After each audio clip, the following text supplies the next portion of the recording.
Hey everybody, let's talk about the astrology of how to attract love and a life partner as a single person.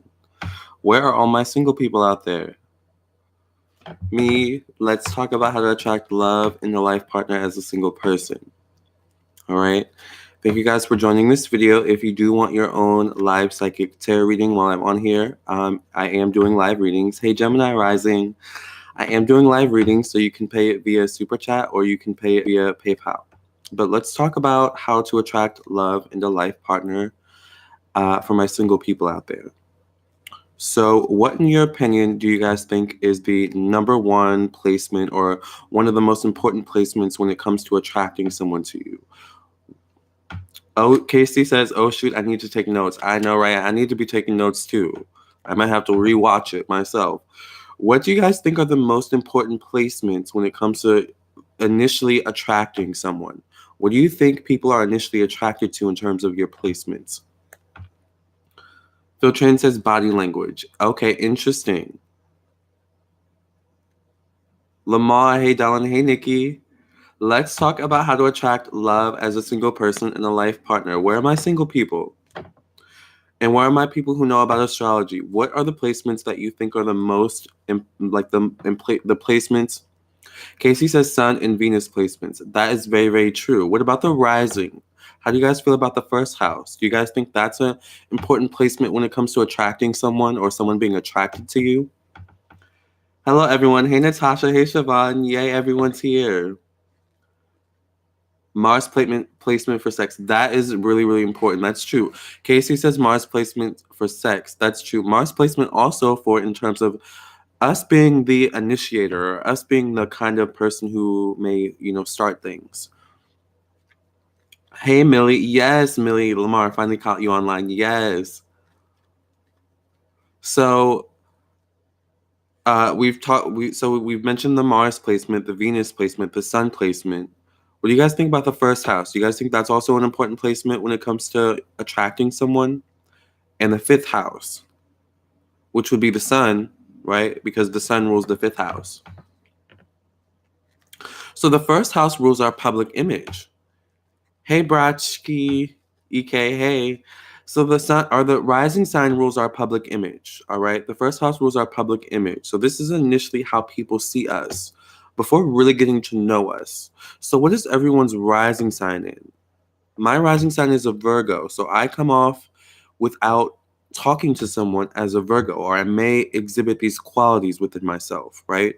Virgos can be very reserved, very shy, wanting the first person to make the move, right? But you dig deeper, then we get to the Sun, the fifth house. Brachki says they're a Cancer rising. Interesting. Okay, so you're very sensitive, all right? You are someone who's seen as very sensitive. Now, Brachki, are you a man or a woman? Because that can make a difference. Hey, Nathaniel. Nikki, I can't remember. Natasha, Scorpio. So you have Scorpio in your first house. So you're a powerful manifester with your first house. You're also very magnetic. But that can also scare people, like very intense, Brachki says she's a Capricorn woman. Okay. Capricorn Sun Cancer rising. Interesting. So there's a part of you where it's like you're a little bit dominant. But there's also Capricorn Sun and Cancer rising. That's interesting because there's an opposition there. So there's an opposition between yourself within you, how you are, in general. But then there's a difference between yourself in terms of the public image that you put out into the world, right? With that first house in Cancer. Let's see what else we have going. My Mars is in Sag. What do you think about that? I have Mars in Sag, actually. We can be very just jumbled in how we do things. Like we don't always have a plan. We just kind of act. Oh, so Shan is also rising in Cancer. Interesting. So rising sign in Cancers can be, powerful attractors in terms of initially attracting someone. Rising sign in Cancers have a way about them where they can kind of be like a damsel in distress, or, the energy of, if it's a Cancer rising man, it can be the energy of almost like a man who needs to be saved, or it may feel like you want to save them, in some way, which ironically can be very attractive for people. People are attracted to that energy of saving. Right? It's the vulnerability that I think rising sign and water placements have that attracts people to them. Because remember, we're talking about initial attraction. We haven't really gotten to the meat and the potatoes of how to really attract love in a life partner yet, right? We're just talking about the initial stages of attraction, right? So that rising sign is that initial, hey, there's something there about that person that I like. I can't quite put my finger on it, but there's something about them. That's that rising sign placement.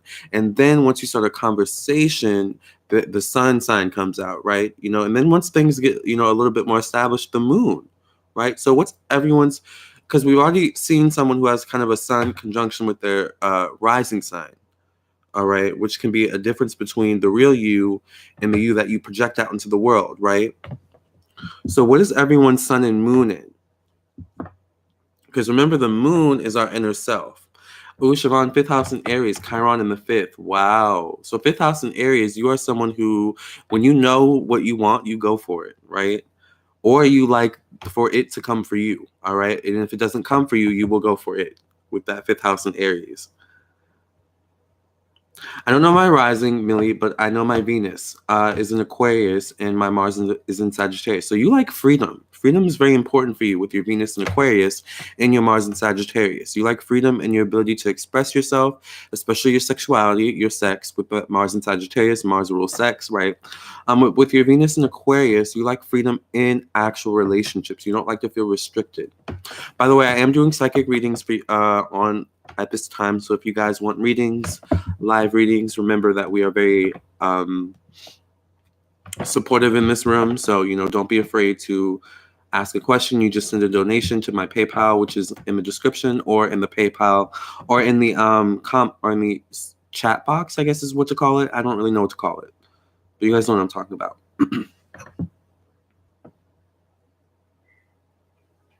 The best, the most, my favorite, Capricorn.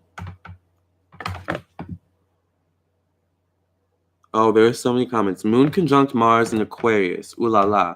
Moon conjunct Mars. Okay. So Moon conjunct Mars in Aquarius. Wow.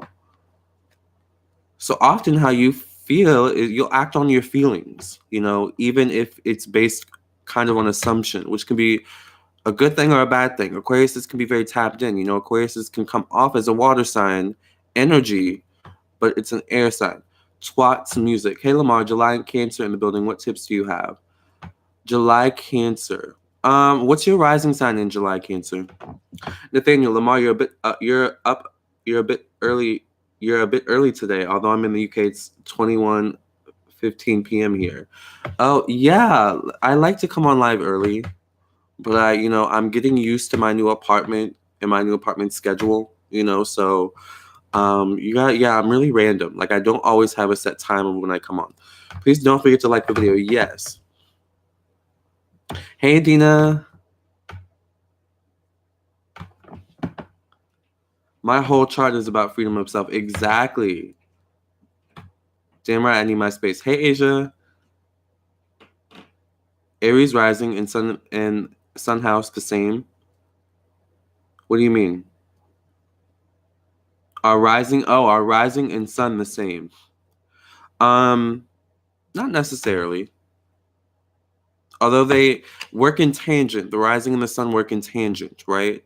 So the rising and the sun together make up the kind of public image that people perceive you to be or expect you to be almost. But remember, there's deeper layers there. So let's get a little bit into the moon sign. The moon sign is our needs in relationships, our emotional needs in relationships. So what is everyone's moon sign? And remember, when it comes to attracting love and manifesting love, we have to know self. All right. It's all about knowing self. All right. So what is everyone's moon sign in? My moon sign is in Libra. So when it comes to relationships, I value communication. I value balance and harmony. Are we on the same page? Are we good? If we had a fight, can we fix it? That's what I value emotionally in relationships and what I need to feel secure in relationships. So what is everyone's moon sign in? By the way, Katie, thank you for sending the $5 donation. Katie sent a $5 donation to my super chat. So please go ahead. If you have a question, ask it. Crystal, Scorpio, Sun, Leo, Moon, and Cancer rising. Interesting. So in relationships, you need to feel, wanted. You need to feel, like you have the attention of your partner, right? Like that's very important for you. Knowing your needs in relationships with the moon sign is very important. Because when we know our needs, we have a tendency to kind of easily be able to wade through who's good for us and who's not. Okay, this person's not going to give me what I need in this relationship. So, I'm going to move in this relationship differently versus maybe this other person I'm dealing with if I'm single who may seem like they have the ability to give me what I need in relationships, right? Can you tell me if my marriage is going to work out? Okay. My moon is in Virgo. Interesting. So you need security. You need stability when it comes to, you need some sort of organization in your relationships with your Gemini rising with your moon in Virgo. Like, there needs to be, also an open sense of communication. Like you don't like feeling left out. Virgos don't like feeling left out. So Katie's question is, can I tell her if her marriage is going to work out? All right, let's take a deep breath.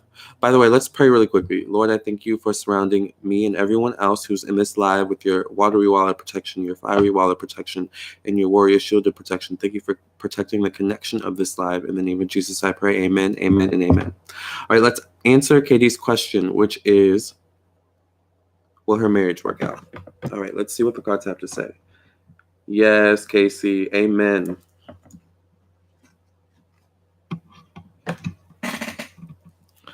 So will Casey's marriage work out? What advice does Casey's spirit guides? Let me move you guys up a little bit more.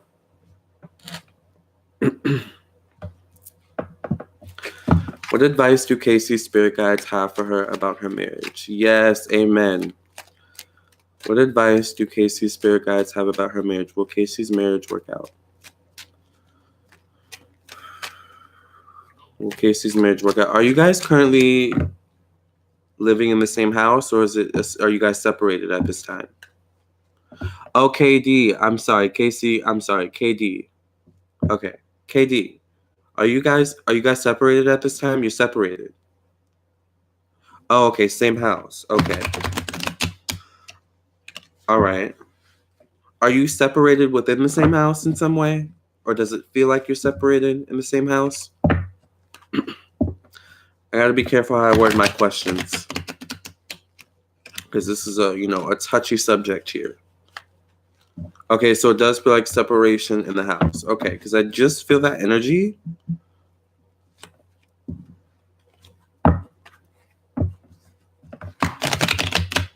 So will Katie's marriage work out? Well, here we have the lovers in the past, which says that this relationship was born out of love, out of passion, out of some sort of same commonality, same sort of vision, all right? But here we have the Eight of Swords in the present. So there's some sort of disconnect emotionally, mentally. Is it kind of breaking down a bit? So it just feel like there's not much communication. There's like cold energy almost.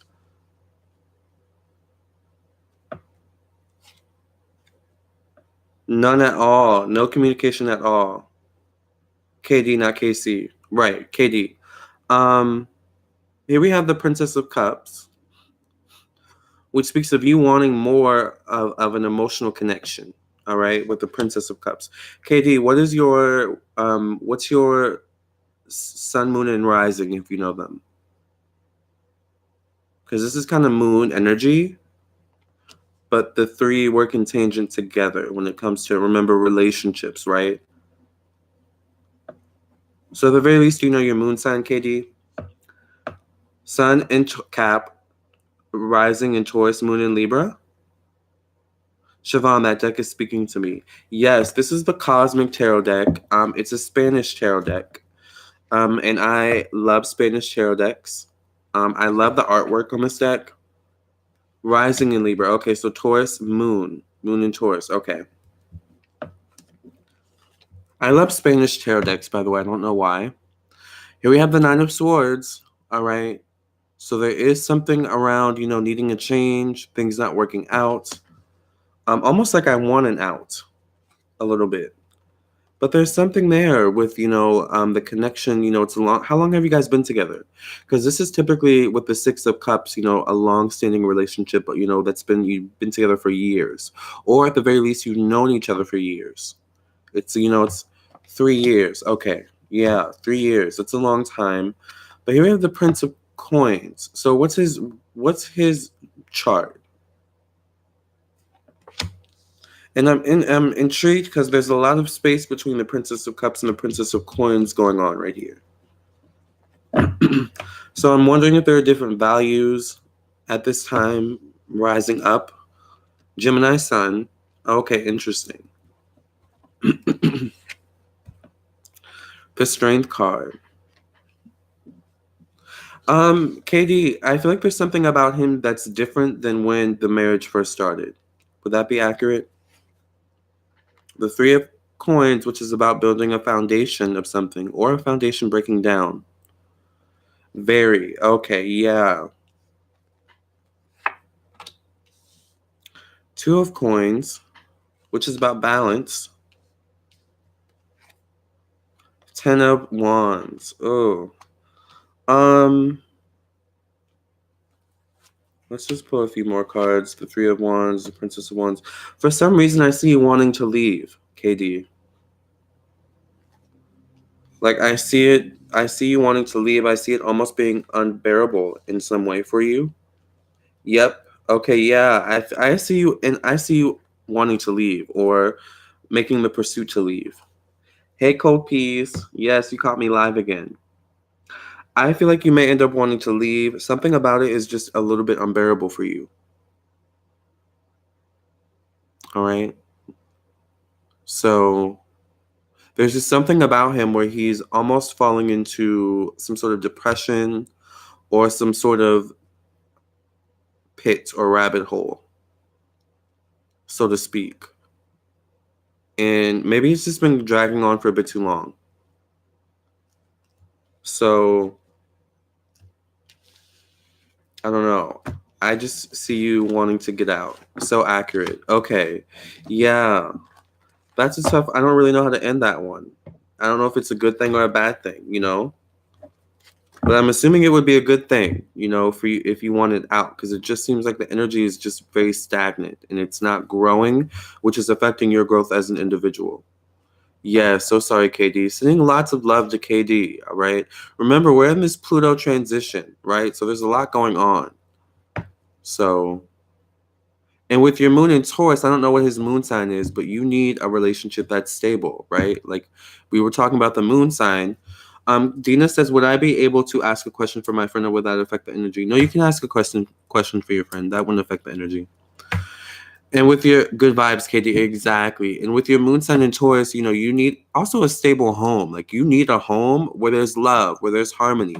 The moon sign is very important when it comes to our needs and relationships, right? So let's talk about that for a second. You could have compatible Venus signs, but if you have moon signs that are in opposition, that can affect the relationship in a very negative way because your wants and needs in the relationship are going to be different. All right. The way you express your love in relationships is going to be different. Well, that would be more so Venus, right? How we express our love, our Mars as well. Let's talk about communication in relationships. What is everyone's Mercury in? All right. Because it's one thing for there to be an attraction, right? An initial attraction. Shan, thank you for clarifying the moon signs and what it means. You're so welcome. Take care of yourself. That's hard. I've been there. Exactly. Kopi says she just tried sending a super chat. It's not accepting my card. I really need a reading. You can also send a PayPal. I do accept PayPal donations, so remember that as well. I'm a Leo moon, so I need a lot of praise and compliments. Exactly. Leo moons need to feel wanted by their partners, right? That's important. It's important to know your needs. Let's talk about communication, though. Mercury and Cap. Okay, Mercury and Capricorn. Interesting. All right. Communication is, Mercury is how we formulate our thoughts.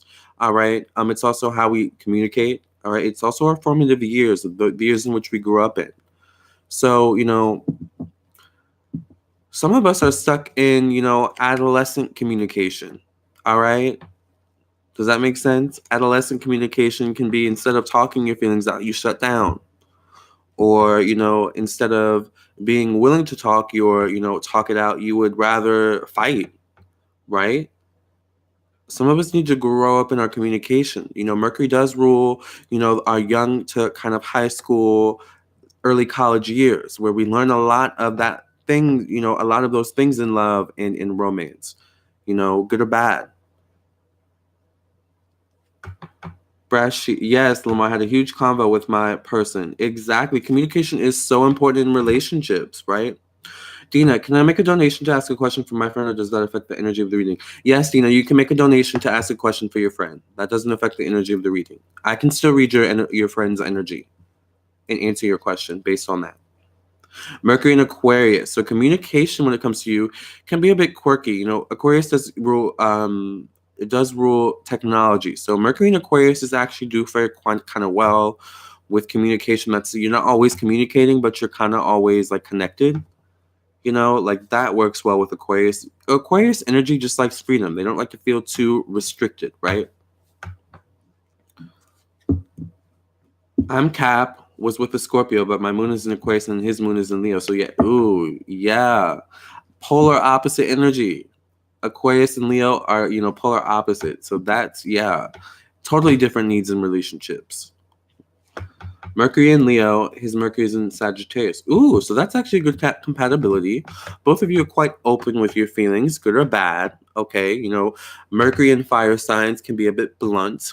All right, my Mercury is in Sagittarius. But that can be a good thing or a bad thing. It depends on your ability to control your emotions, remember? That's that moon sign energy, right? Mercury in Aquarius. Interesting. So a lot of you are Mercury in Aquarius. Mercury in Leo. Okay, so the Mercury and fire signs are very forward with what they need in relationships, how they feel. My Mercury is in Cancer, so I would talk out my feelings and my emotions. Exactly, and that's important for you in relationships with Mercury and Cancer. Remember, it's about us when it comes to relationships. It's also about the other person, but it's mainly about ourselves, right? Like we need to really have a good relationship with ourselves first before we can have a good relationship with anyone else. Nope, him being a Capricorn sun, he hides everything. I'm open with my emotions and feelings. He's not. We fight over this. Interesting. What's his Mercury in? Do you know? Mercury also deals with, the things you're interested in talking about, right? So a Mercury in Leo, no shade, can be interested in talking about themselves. And if you're dealing with a Mercury in Aquarius, a Mercury in Aquarius could actually be put off by that energy of you talking about yourself a lot. For example, a Mercury in Capricorn could talk a lot about work, and stressful situations, Saturn energy. Whereas Mercury in Cancer maybe doesn't want to hear that. It's harsh for Mercury in Cancer to constantly deal with that kind of conversation. So, Mercury is really important. Mercury in Capricorn, interesting. So you like straightforward communication. You like deliberate communication. Mercury and Capricorns don't like time wasting. So they don't like, meaningless conversation. That's important for Capricorns. Mercury and Capricorns typically don't like small talk, for example. Mercury and Cap, hubby is Mercury and Gemini. Interesting. So you actually, are able to deal. Mercury and Capricorns are also able to deal with silence. Mercury and Geminis have that kind of energy where it's like, they may feel like they need to feel the void of silence with something. Oh, Lord, that's why I hate meaningless meetings at work. Exactly. By the way, Casey, I'm going to email you soon. I got your email. I'm going to email you soon. Hi, fellow Cappy. Hey, Jamo. KD, it seems the gems are very hard to get along with. Gemini suns? Cold peace. I hate talking about myself. Prefer to learn more about him. He shuts me out, though, and leaves me feeling alone. Interesting. He seems like he may have a lot of earth energy. What am I, Lamarr? I'm a Capricorn, January 1st. What do you mean? I'm a Cap sun, she's an Aquarius sun. Don't know her Mercury, but I'm convinced she's a perpetual child, a reactionist, and quick to block me from her phone. Interesting. I'm wondering if she's Mercury in Scorpio, because there's a little privacy issue going on there. Nathaniel Amu. Yeah, I hate when somebody talks about their job and how stressful it is. It really doesn't help me or the person in any way. Exactly. So that's a good point as a Mercury in Cancer. How can I work on my weakness for small talk? With a Mercury and Capricorn, when it comes to small talk, it's about small. It's not that small talk they don't like it. It's just that meaningless small talk that ends up wasting your time. So I would always try to, always have an intention if you're dealing with small talk. Like, maybe you actually like the person. Okay, well, the intention eventually is to get your number. You know, yeah, I enjoy this chat. I'd love to get your number and we can talk more. Let's talk more about other stuff. Let's meet, outside of whatever we're meeting now. Like flip it to your advantage. Capricorns have a way where they can flip things to their advantage. But when it comes to thinking on their feet, they're not always the best. And Mercury is thinking on your feet, right? So, hey, Isha. Hey, Aisha. Aisha? Is that how you say it? I've been saying it wrong this whole time. Aisha. He's Cap's sun, Virgo moon. Ooh, so he's really protective of his feelings with all that earth energy. Virgo moons are very protective of their feelings, right? They don't like always exposing themselves because the moon is exposing yourself, right? Think about it. At night, it's not totally dark. The moon, especially when it's full, exposes you, right? In some way. Sagittarius and Mercury, Scorpio and Venus. Is that him or you? What planet, moon, or sun? What do you mean? Oh, what planet? Oh, what year were you born? Asia. And do you know the time and place you were born? Because the moon changes zodiac signs every few days. So it's really, really important that you kind of pinpoint the time and place that you were born to really know your moon sign. What do you think of Mercury in Capricorn, late degrees like 28 or 29?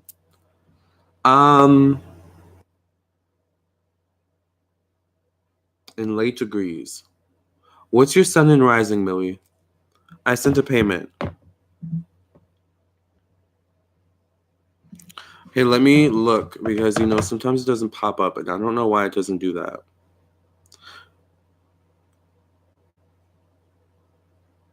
Oh, you did? Okay, I got it. Okay, so Dina sent $3. Yes, Dina, please ask the question for your friend and I will answer you here. No one else has sent a PayPal, right? Let me post the thingy just in case, just to be safe. Because I keep losing track. Okay. It smells like a candle just went out, but I don't know where it would be. Let me go check my St. Expedite candle really quickly and we'll continue this conversation, okay?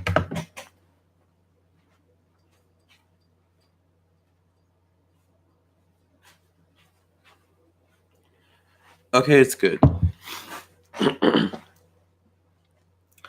My sun is in Leo, my moon is in Capricorn. Ooh.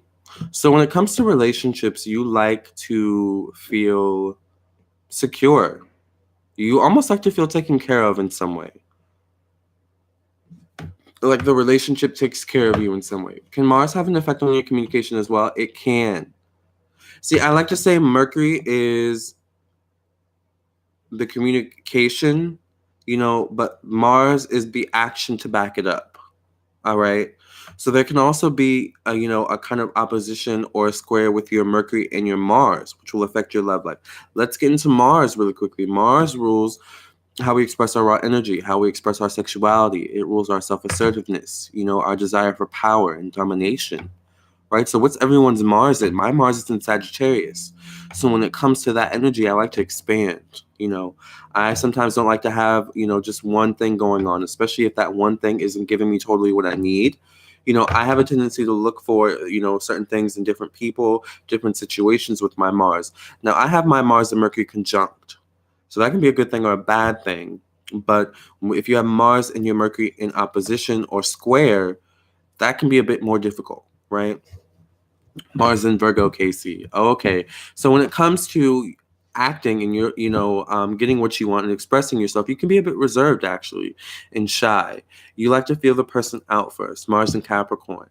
Okay, Mars and Capricorn can kind of be the same way, but Mars and Capricorn, once they're comfortable, they let their freak flag fly. Capricorns are those types of people where, they have a different side of them, when they really feel comfortable. Isha, Isha. Is that how you say it? Libra, but Virgo, Sun, and Moon. Leo, rising, Mercury, and Libra. Wow. So you really, value communication.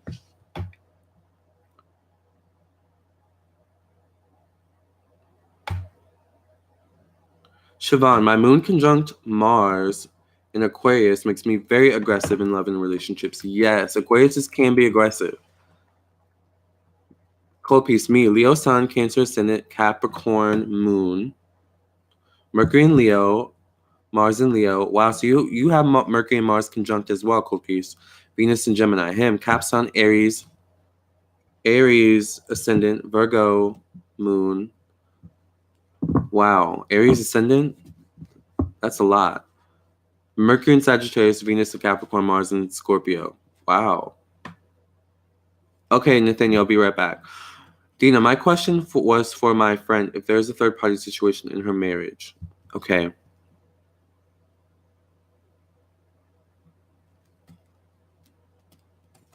So let's answer Dina's question. My friend's name is Jeanette. Okay. Is there a third party in Dina's friend's Jeanette's marriage? Is there a third party in Dina's friend's Jeanette's marriage? Is there a third party in Dina's friend's marriage? Remember to like the videos, guys, if you guys want also. Siobhan says, girl, I know that's right. Ooh, I hope we don't find out some tea. Okay, is there a third party in Dina's friend's Jeanette's marriage? Is there a third party in Dina's friend's marriage? Is there a third party in Dina's friend's marriage?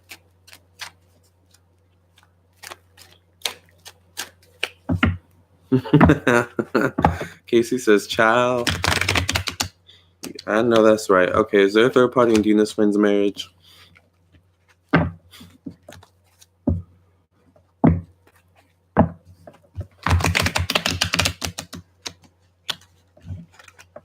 Is there a third party in Dina's friend's marriage?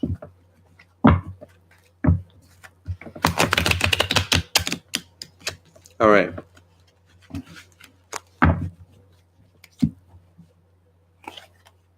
Here we have the Ace of Swords in the past position.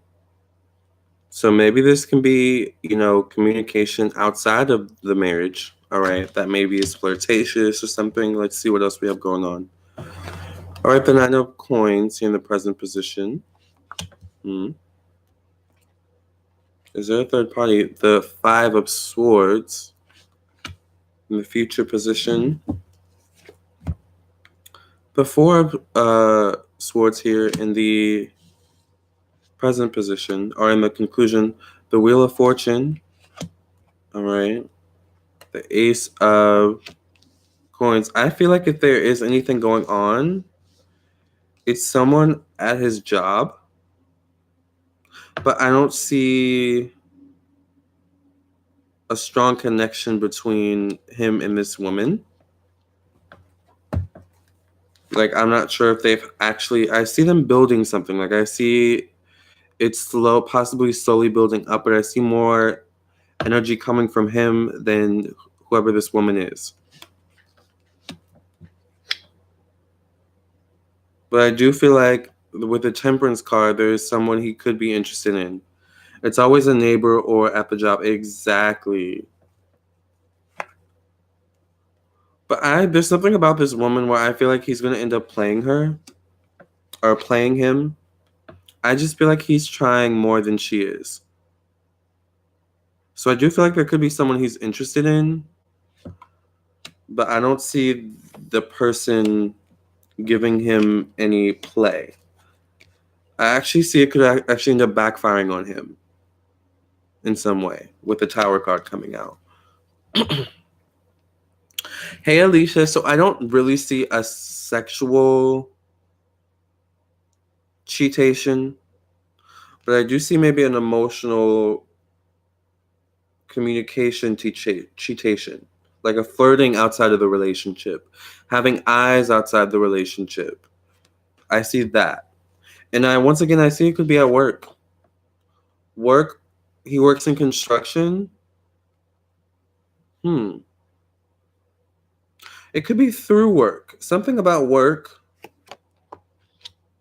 Um,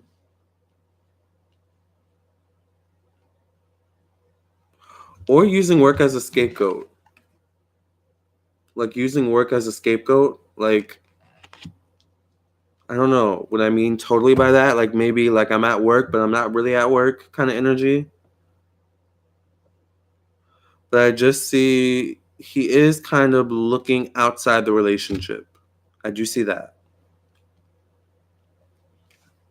He bored, ready to lay his luck, ready to try his luck. Exactly. Might be at the local bar they go to on payday. That's what I'm talking about. Come on, cheatation. Yes. Exactly. So I do feel like there's something. Like it could be that Siobhan may be onto something with that. Like especially if he hangs out with people at work. You know what? I get the energy kind of like there may be an energy of where like the people he works with cheat, or like the people he works with like can't help themselves sometimes when they get drunk, or there's something along those lines. Does he work in construction for like complexes or like apartments or something like that? Because I see him working around other people that aren't in construction as well. So I do feel like men get bored. Yeah, there is something about he travel construction supposedly. I think there's something there. I do think he's looking for a little bit of excitement. Like how long have you and his friend been together in a relationship? He's been working out of town, quote unquote.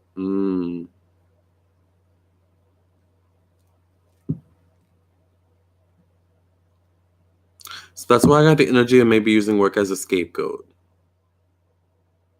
of some sort. How long have you and oh my god, I just spilled my coffee, but it's cool. How long have you and his friend been together? Or how long have you and your friend and him been together? Yes, Siobhan. I know that's right. The side eye. Yeah, he works with all men. And you know how they can be when they get together, right? Lay it on her, Lamarr. No holding back. Yes. This is so interesting. Wow. Traveling construction, that's a thing. I know I've never heard of that. Yes, he works for doing houses and buildings. So wait, does he work for like a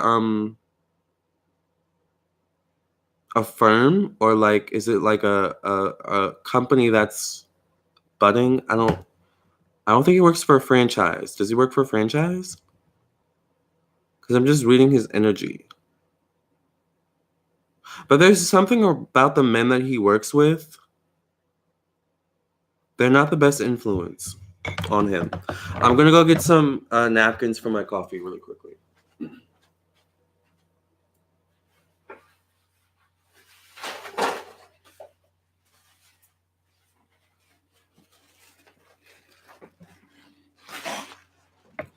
Psychic reading must be tiring. It can be. And he comes home like 10 years together, she says. She's resonating with that, she says. Intimidation to cheat, join the boys club. Yes. Boys can be a mess sometimes. She's resonating. Yeah, there's something about the men that he hangs out with are like they can be a negative influence on him. Like, I don't feel like the men around him are the most committed that he works with. And it could be influencing his energy. Is that possible cheatation with another man? Is he cheating with other men? I don't know about that. Is that something that's already been established? I don't want to dig into that. That is something. That is, people do that. Trust me. Like I know as a gay man that there men do cheat with other men. But I don't know if this is that case. He gets his own clients. Okay, so he's out there kind of, putting himself out there to get the clients. So yeah, I just see something where he's like, the opportunity's there and he's around people that aren't the best influence. And he has a past history of being unfaithful towards her. Yeah, I would say if he's starting to act wonky a little bit, like staying out late, there may be something there. All right. Hope your coffee didn't spill near your computer or camera. No, it didn't. Actually, which is funny because I've spilled coffee on this computer before, so you would think I would learn my lesson. So I'm just gonna put my coffee underneath the table this time. Hey, David.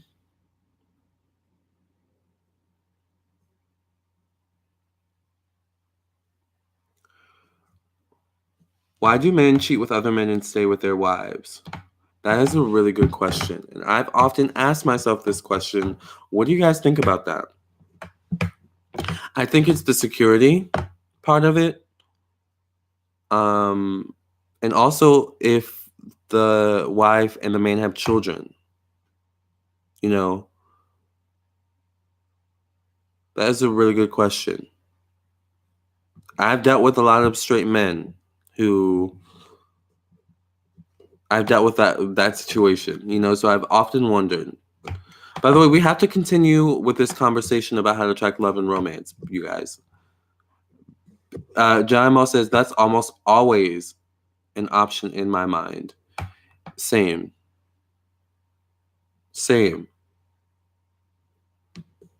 But I think the gay experience is a really unique experience. Listen, I think he's cheating and he's out of town. Girl, come on. My friend is dying laughing at the comment other men. Child. Ooh, Siobhan sent a $7 donation. When is love coming? Details. Okay, so we're going to answer Siobhan's question. But does your friend feel good about that answer, Dina? I think there's something going on. If it hasn't already happened, something could happen. Like, it seems like he's sowing his seeds for something to happen. So, greed and societal expectations. Very, very true. Men want their cake and they want to eat it too, So it's important as women and men, all right? Because let's keep it real. A lot of us men carry the divine feminine energy within us as well, that men are attracted to, aka gay, right? We have to stand our ground, right? We have to put up boundaries. Speaking of which, what is everyone's seventh house in? Boundaries, right? Boundaries are important. Speaking of boundaries, my seventh house is actually in Pisces. So that's an important lesson for me in relationships is boundaries, right? Right, so where's Dina? Yeah, Siobhan, I want to hear this. Conveniency, complacency, exactly. Sometimes men also get bored, right? Women get bored too. Let's keep it real. But men get bored easily, especially if they're in a place in their life where they're not totally happy with where they are, They don't want to be exposed. They don't want to be exposed. I think it's that they've been attracted to men but are in denial of it. I agree about that. It could vary from person to person. Men are not worth it, to be honest. I feel that way sometimes too. Like, I'd rather just be asexual, But then I see a fine man and I'm like, oh, bloop. Forget that.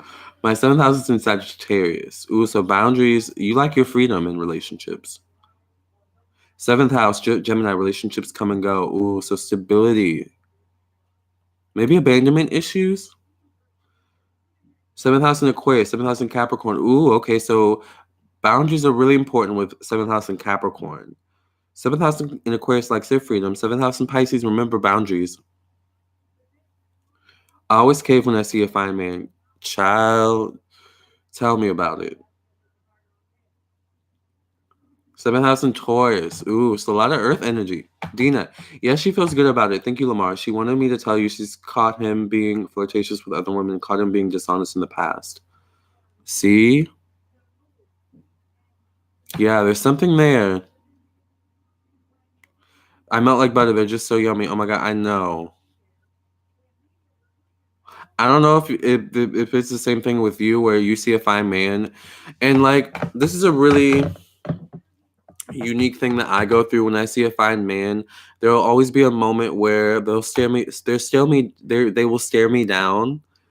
Because I guess I don't immediately come off as gay. Like I don't really know, but it's like they try to figure me out, and then once they realize, oh, he's attracted to me, like they kind of soften up a little bit. Like I love that moment. They're like, oh, he's attracted to me. He doesn't want to like. He doesn't want to like. What's the word? Test my masculinity. Like straight guys have this thing with them, and you guys know I love a masculine man. So I kind of have a soft spot for straight guys, but I also am totally realistic of the fact that they're straight. Dina, love you, Lamarr. Thank you so much. It means so much to her. You're so welcome, Dina's friend. JMO, because society has these boxes of gay, and if he deals in men, he couldn't possibly successfully deal in women too. So not true. Exactly. Siobhan, yep, abandonment issues, but I'm a life path 9. So I gotta abandon or be abandoned. Ooh. All right. Let's answer Siobhan's question. When is love coming? Details. Let's answer Siobhan's question. When is love coming for Siobhan? When is love coming for Siobhan? What details can Siobhan's spirit guides, angels, ancestors, and protectors provide Siobhan about her love life? When is love coming for Siobhan? What details can Siobhan's spirit guides, angels, ancestors, and protectors provide Siobhan about her love life? When is love coming for Siobhan? And what details do Siobhan's spirit guides, angels, ancestors, and protectors have for Siobhan about love? What's going on in Siobhan's love life? What messages do Siobhan's spirit guides, angels, ancestors, and protectors have for Siobhan about her love life? Here we have the 5 of Cups. So working through disappointments, all right, disappointing situations, working through your emotions, all right. Yes, I need all the ancestors and the archangels. Here we have the 9 of Cups, or the 9 of Coins. So I feel like you're working on being more independent, being more stable within yourself, being more self-sufficient at this time. Here we have the 9 of Cups. So is there someone on your mind? Maybe someone from the past? JMO says, yo, I get stared at constantly. Me too. And by all types of men. All types, like all races. I think there's something about me where I look, I don't know, almost androgynous. So here we have the Princess of Cups here. Siobhan says, yes, I am. Princess of Cups here in the conclusion. So you will slowly start to open yourself up to the idea of love, Siobhan, over these next few months. You may already slowly be opening yourself up to the idea of love. All right. Princess of Wands. I feel like you need to kind of get out there. I would, do you go out, Siobhan? Ooh, El Caro. I feel like you need to go out. You need to travel. I feel like I've told you this before, but I feel like you could meet someone through traveling. Or, getting outside of your comfort zones in some way. Going out. I've been healing. Yes, Casey, get out there, honey. Yeah, Siobhan needs to get out. Okay, I see. Ooh, here we have the Prince of Swords. So this is kind of a young person. A younger person. Do you date younger guys, Siobhan? This is an air sign energy. All right. So this could be Libra, Gemini, Aquarius, or just a guy who's very straightforward. I'm getting ready to put myself out there. Oh, that's good. Cougar, yes, Siobhan. Cougar energy, come through. I think there's something there. You could attract someone who's younger. Do you date younger, Siobhan? And you are in Cali. I forgot about that. I've never dated younger, but I'm open to it. Ooh. I just feel like this guy could be, like, at the very most 5 years younger. I don't know how old you are right now, but I feel like this guy could at the most be 5 years younger. But there's something about him where he looks really young as well. Like, he's going to look younger than his age.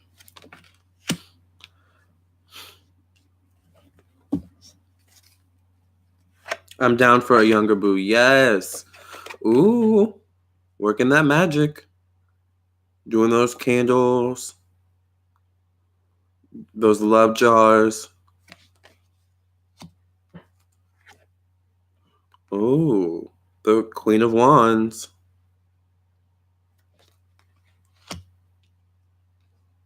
I like a young looking man. Yes. By the way, you guys know I do candles.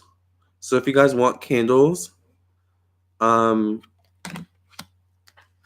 me up on my website, lamartownsendtarot.com. I do love candles. Siobhan, I do feel, for some reason, I feel like there's better energy around you in love next year, like early next year.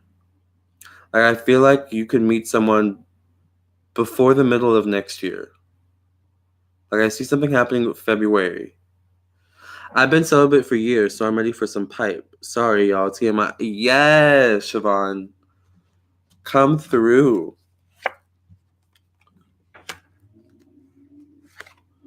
Ooh, the Emperor. The Emperor, speaking of pipe, the Emperor. Yes, Siobhan.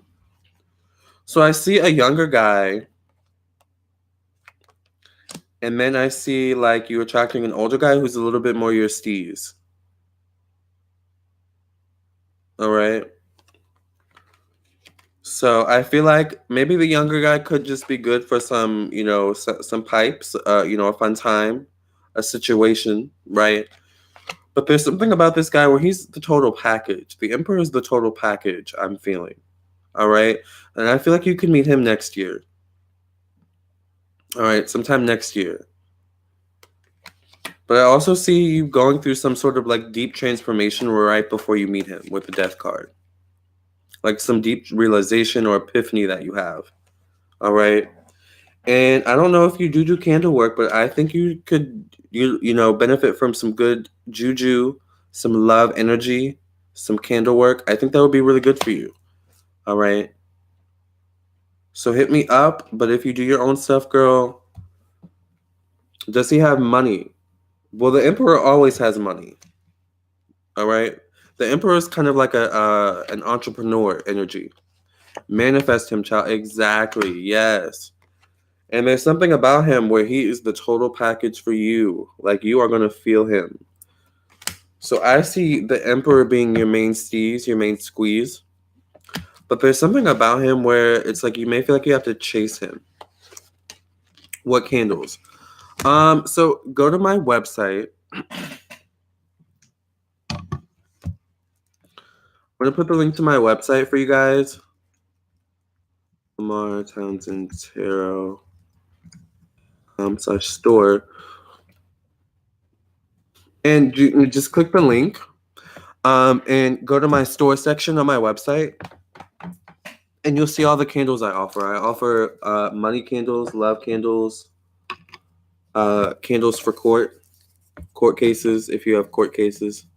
I offer all different types of candles. So, Casey, I love this reading. Get that Emperor, money younger, and good pipe. Yes, Siobhan. Y'all better speak it into existence. Total package. A, exactly. Someone that can keep up with her. Yes. Siobhan is very deserving. Yes, exactly, she is. Pipe could mean many things. Well, I think in this case we mean penis, right? Let's just keep it real, Good young back with that pipe. Ooh, child. Yes, exactly. Oh my, Siobhan says she hasn't been on a date since 2004. Wow. Well, you're very deserving of what is coming all the wonderful things coming. All right. I wanted a jar too, so which one are both? If you could afford both, I would get both, to be honest. The good thing about the jars is that they're multi-purpose, so you can take them with you. I like to open the jars. Let me show you guys. I have a money jar with me right now, actually. And I make these on my own. Phil, I love this channel. Thank you. Siobhan, thank y'all. Siobhan says thank y'all for the support. Yes. It's phallic shaped. Come on now. Exactly. The pipe. I know. But, some people, we have to understand some people live in different countries. So pipe can mean something different. Now, in this one, I actually have coins, but this was made personally for me. But let me show you a different one. Let me show you the love one I have, actually, in my room. Because this one is probably not the best to show. Because it's like a personal jar. But they're all personal.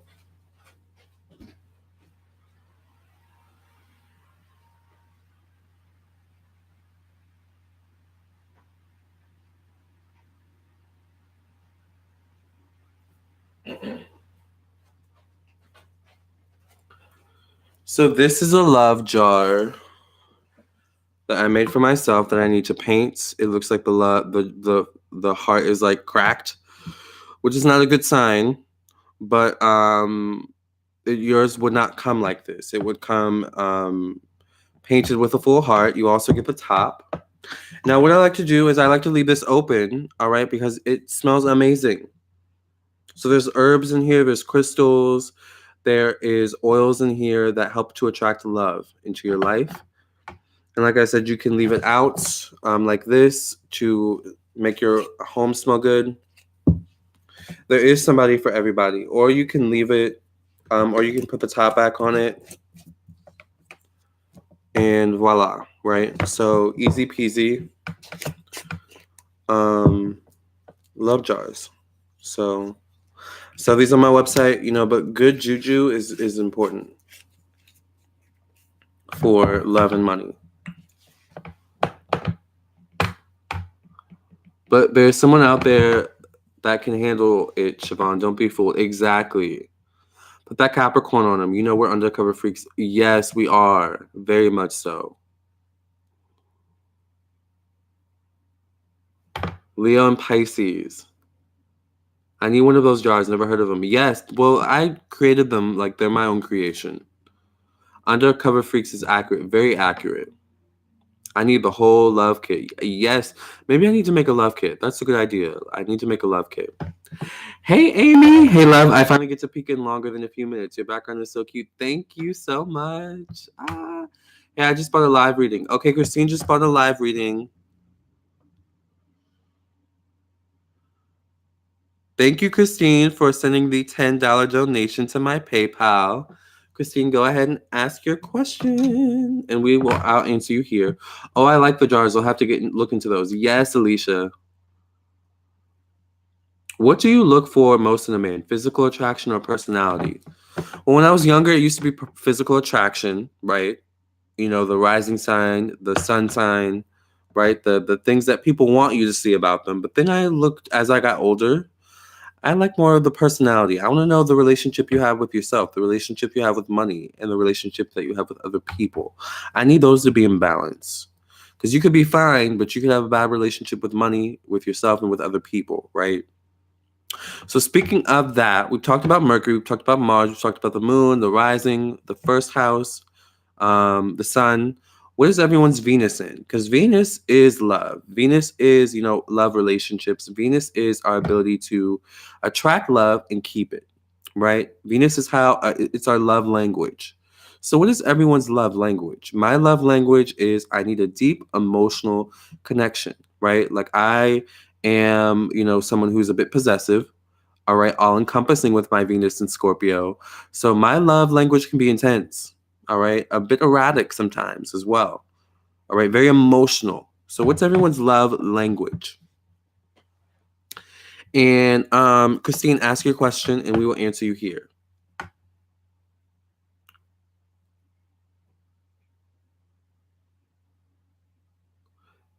We're all destined to meet that special someone. Exactly. Isha.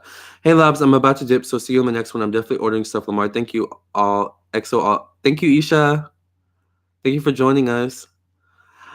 Siobhan, I was caught up in that South Node in Aquarius. Astrology has helped me cross over to that Leo North Node. Yes, putting yourself first, knowing what you want, right? So now I feel like, Siobhan, you're at a place where you've kind of put yourself on a pedestal. Like you're coming into your goddess energy, you know, coming further into your goddess energy. Yes, thanks for the donation, Christine.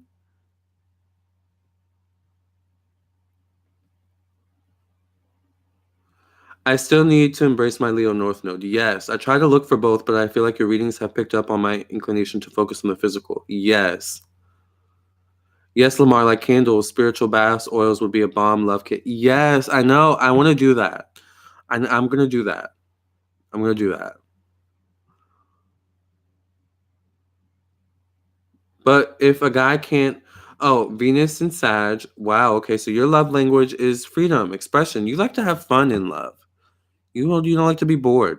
Venus and Virgo, with Venus and Earth signs, it's about doing. Your love language is to do. What can I do to help? What, especially Venus and Virgo, what can I do to help? What can I do to make the situation better? What can I do to make you more comfortable? Hi, Nelly. Venus and Aquarius. So your love language is once again freedom too. Spontaneity. You like change as well. You don't like things to always stay stagnant or the same. Also, Venus and air signs like a mental connection. So often your love language is communication. Are we good? Are we on the same page?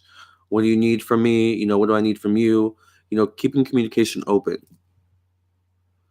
But if a guy can't have a good conversation with me, I'll get bored. Exactly. Venus and Scorpio. See, we need that deep emotional bond. Hey, Julia. Siobhan, my love language is affirmation. Yes. Affirming, knowing that things are that the way they are, or the way that you see the way they are. Actually, I'm going to say logged in secretly. Yes, Isha. I love operating my North Node, finally living for me. Yes, my North Node is in Capricorn, so I'm at that point too where I'm finally doing my own thing. And see, my South Node is in Cancer, so I had to break away from my family in order to do that, which was a painful situation. But North Nodes actually, the nodes are important when it comes to manifesting love too, all right? Venus conjunct Neptune rising. Wow, so you have Venus conjunct Neptune rising. Interesting. Wow. Love language, communication, affirmation. Yes. My love language is I need someone who is top notch because Virgos can be picky. Exactly. So what kind of language would that be?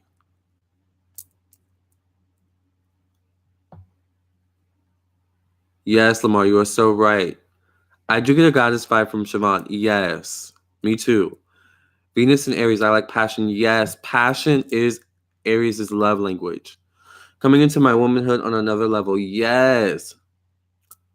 Jamo. So I just got home putting groceries away. Let me go to the computer because I'm a donate and I have questions. Yes, Jamo. If you guys have questions, please donate. Send a super chat or a PayPal. I'm going to post the link again.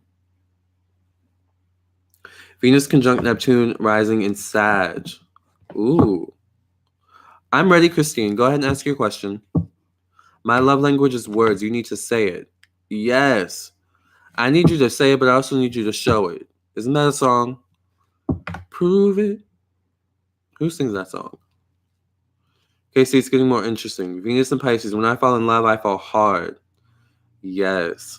And Venus is exalted in Pisces.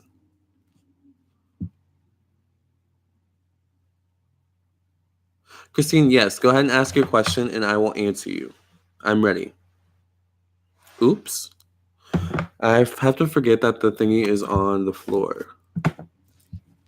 I like a confident man that is a go-getter, knows what he wants, but can still love with passion. He can hold interesting conversations with me, but make time to love me intensely. Yes.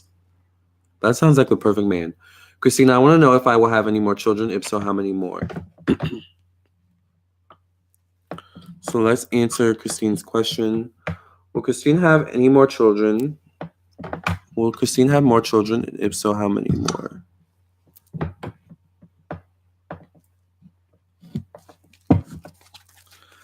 Will Christine have more children? And if so, how many more? Will Christine have more children? And if so, how many more? Will Christine have more children? And if so, how many more?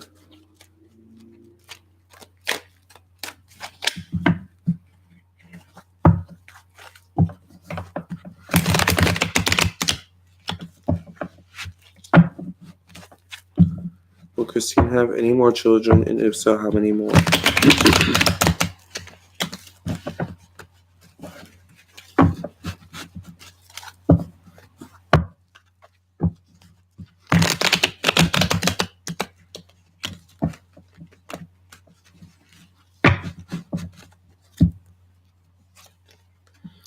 Here we have the Five of Swords. So maybe this was a decision that, you've been going back and forth on for a while, Christine. Should I? Shouldn't I? Here we have the Two of Coins. So maybe the issue is about financially being able to support this child. Maybe that's one of the worries here? But there's something about wanting a family, wanting to expand family. All right, and it's interesting that we're talking about this question on the day of expansion. Who was here when we did the live video about the days of the week and the zodiac signs? So today is Thursday. What zodiac signs or what planet is Thursday associated with? All right, but there is something about you wanting to expand your family, Christine. Here we have the Seven of Coins.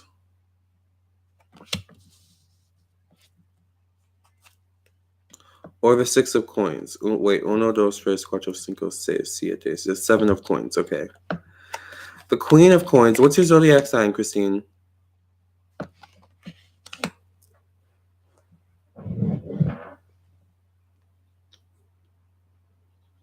Oh, you're a Capricorn. So that's why you come up as the Queen of Coins. That makes sense. Capricorns are the king and queen of coins. David says, I love that deck, Lamarr. I know, this is actually one of my favorites. My absolute favorite decks. I don't use it that often because I like to give you guys, variety, right? Here we have the Six of Swords. So, is the relationship with you and your husband kind of iffy at this time? Like, is there not much of assuredness that you're on the same page with this? Basically, are you and your husband both on the same page about having children? Or is there Jupiter and Sag week after next? Exactly. And today is the day of Jupiter. Thursday is the day of Jupiter, remember? Friday, tomorrow is the day of Venus. So it's a good day to get out there to, if you're single, right? Hit people up.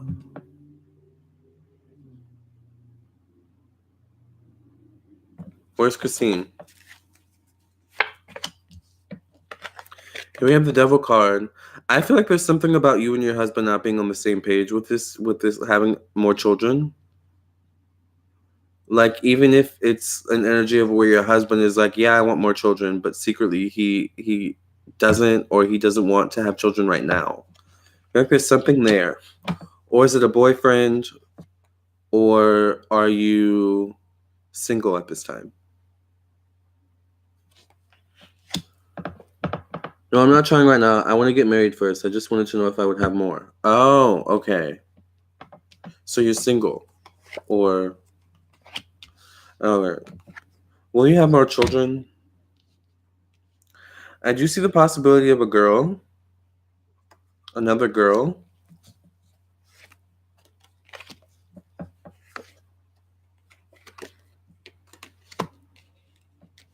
I do see the possibility of you having another girl, a little girl.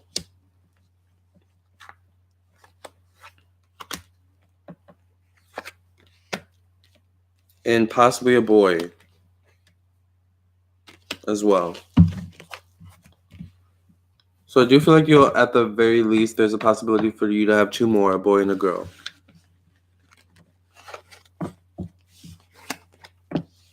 Do you feel good about that?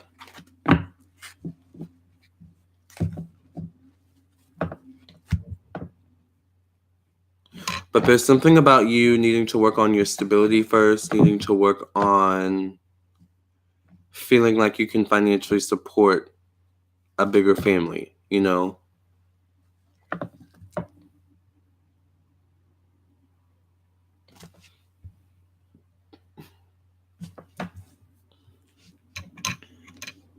Oh, yes, my daughter will be happy. Exactly.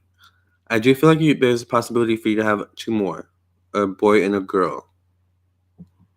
Because I feel like if you have a boy, would it be the only boy that you have?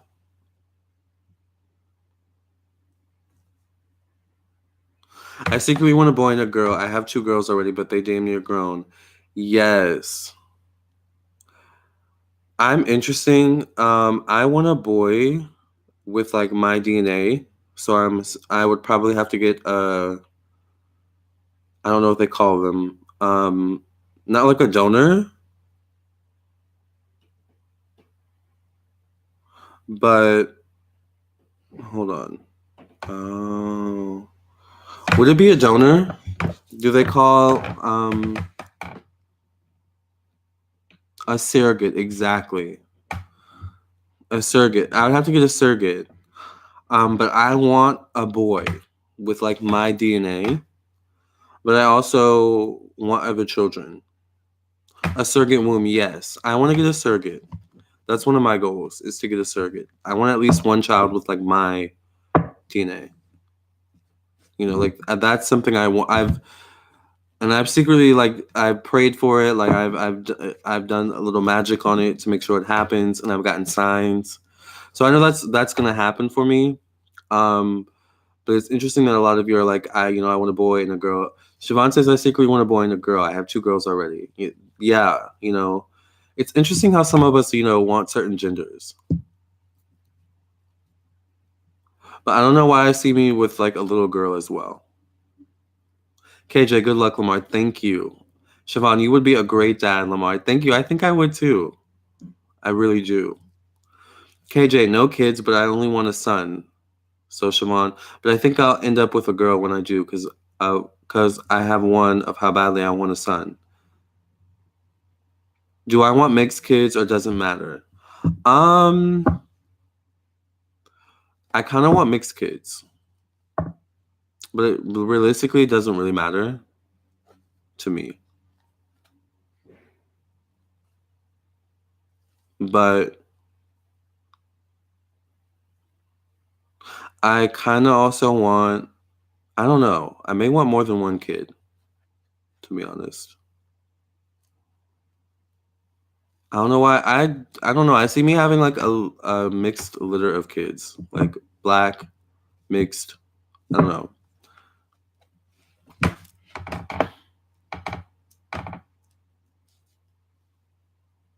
You're so kind and patient, Lamarr. Good energy. Thank you.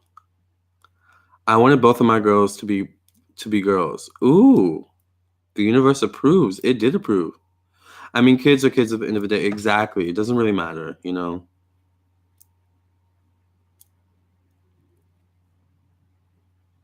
But I don't know why I just feel like I'm going to have like a mixed, like the boy I have is going to be mixed with like Spanish or something. Okay, so Crystal sent a $9.99 donation. Thank you for sending the $9.99 donation. Let's answer Crystal's question. Crystal wants to know will she have kids?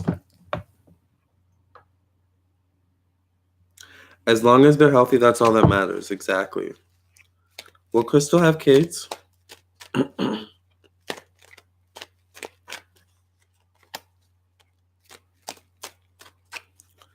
I'm Latino. Yes. I just resonate with that culture.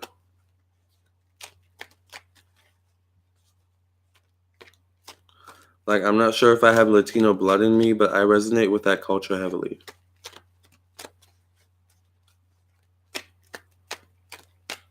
Yes, health is wealth. Exactly. I'm so blessed to have healthy children. It is a blessing to have healthy children. Yo también, Lamarr. Yes.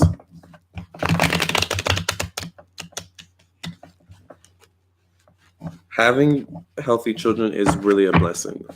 Not just health in terms of physical, but mental health, emotional health, Very important. Will Crystal have children? And then we're going to continue our conversation about how to attract love. So we talked about Venus. Now I want to get into the 7th house and the 5th house. Will Crystal have children?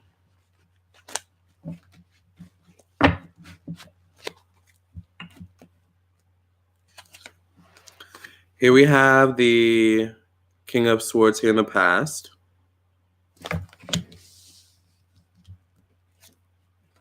The Lovers in the present. Okay. Ooh, the Empress in the future? Yes, you're going to get pregnant. Are you dealing with someone right now, Crystal? Siobhan, I had good pregnancies and deliveries. Just blessed. Yes. That's awesome and a blessing. Yes, it is. I've got Jupiter and Sag in my 7th house. Ooh. So when it comes to your one-on-one relationships, you like freedom. Crystal says no, she's not dealing with anyone right now. I don't know why I feel like it could come, you could have a children with someone you already kind of know. Because I get the King of Swords in the past, which tells me it could be someone from your past in some way.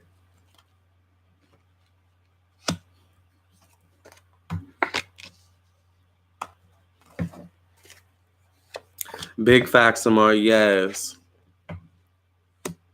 I do feel like you will have children. How old are you, Crystal? Because I feel like you're young. Ooh, the Tower. What's that about? Let's see. There's something about the relationship with the father, though. That's a little tricky.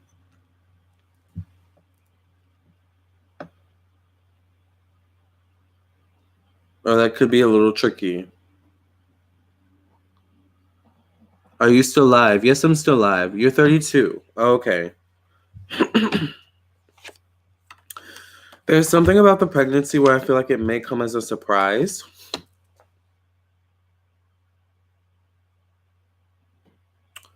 So I would be careful. For example, with having sex with a guy that you may not want to get pregnant by. I would use protection because there is a possibility for you to definitely get pregnant. All right. But I just feel like the pregnancy will come unexpectedly, and I don't know why I see a little boy. Like, I feel like the first child you have will be a boy.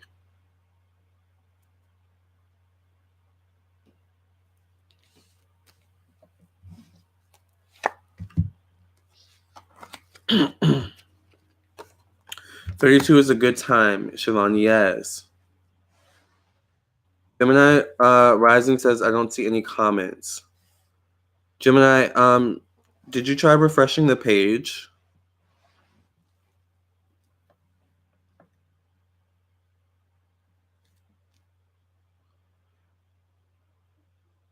Yeah, refresh your browser.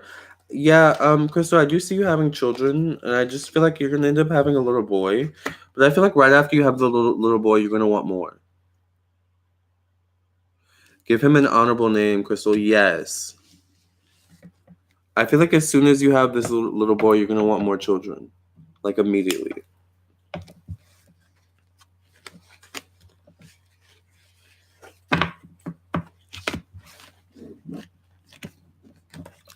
So, Crystal, is there something about you wanting to like find someone first and get married, or do you just like really, really want a baby?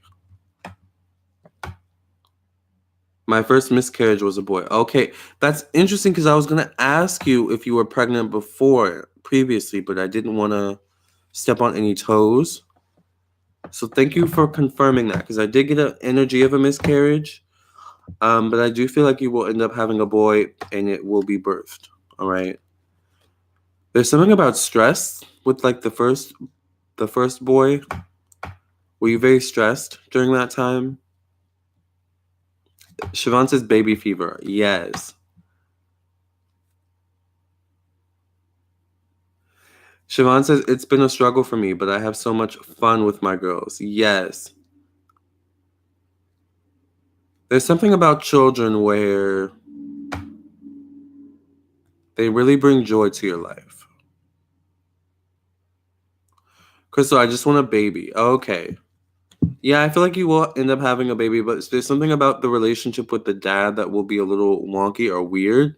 So I would just say be careful of the man that you choose to have a baby with. Like, make sure that he shows signs of consistency, of reliability, of, stability. KJ, Lamarr, I legit love your voice. I legit love you. Your voice is so soothing. Thank you, KJ. Kids give you a newfound perspective on life. Yes, you're so right, because you're no longer living for yourself. Like, I've thought about it, and I'm like, if I really had to and I had a kid, I would find a way to, like, make it work and make sure that that kid had everything he or she needed. Even in this little apartment, with, Venus going in retrograde with, messing with my money, and my emotions. Like, I would still put that kid first, So kids do put, a newfound perspective on life a lot of times. Christine, that's what happened to me, Crystal. My daughter keeps asking for siblings. She ain't making it easy for me. See? Yes, I was, Crystal. Yeah, okay, so you were stressed when you were pregnant the first time. Yeah, there's something about you being pregnant the second time where you're just going to be more content and more assured that everything is going to go well.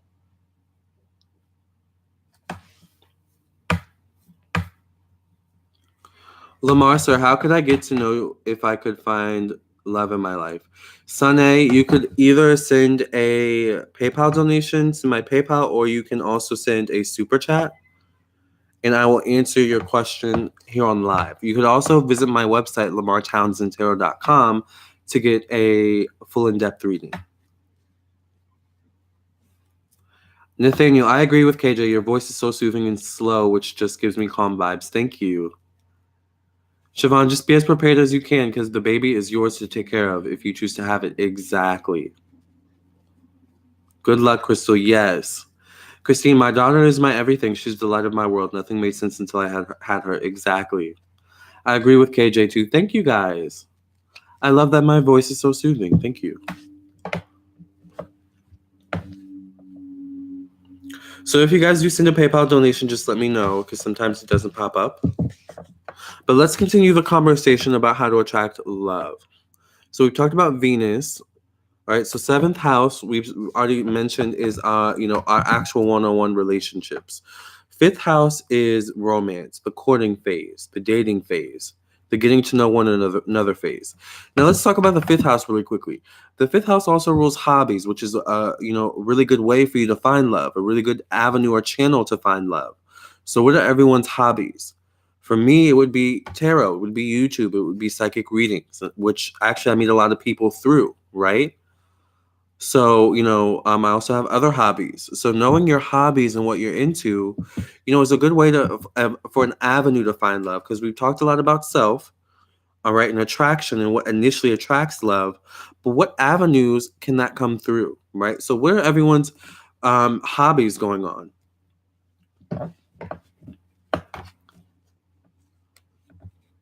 Thanks, Siobhan and Christine. Fingers crossed. Yes. 5th house is in Aries. Ooh, so you really like fun and spontaneity and excitement with your 5th house. You may be into sports and boxing and things like that, because the 5th house also rules like sports and war and things like that. It also rules the bar and things like that too. JMO, okay, I'm back. Now, specific must these questions be? Because I have questions about health and prosperity. As specific as you can be, or as specific as you can make it. The more specific, the better. All right. But general is fine too. I'm quite good at acting. Don't know if it's a hobby or not. I mean, a hobby is anything that you do in which other people do, and you can meet people of the like same mind. Fifth house in Pisces. I did judo. Ooh, interesting. My hobbies are doing hair, nails, and interior decorating. Ooh. So let's talk a little bit about that. Our hobbies are a good way for us to meet people, but they're also a good way for us to work on ourselves as well.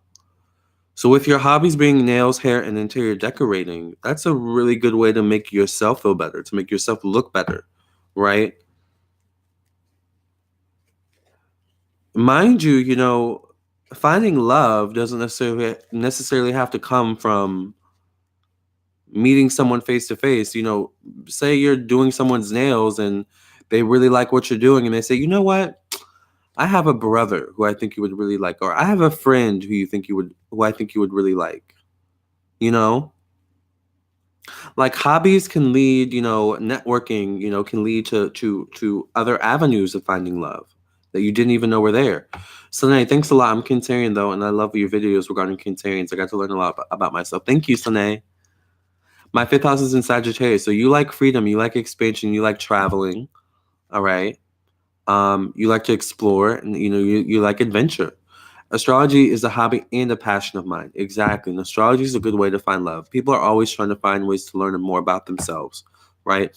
So astrology is a good icebreaker. What's your sun sign?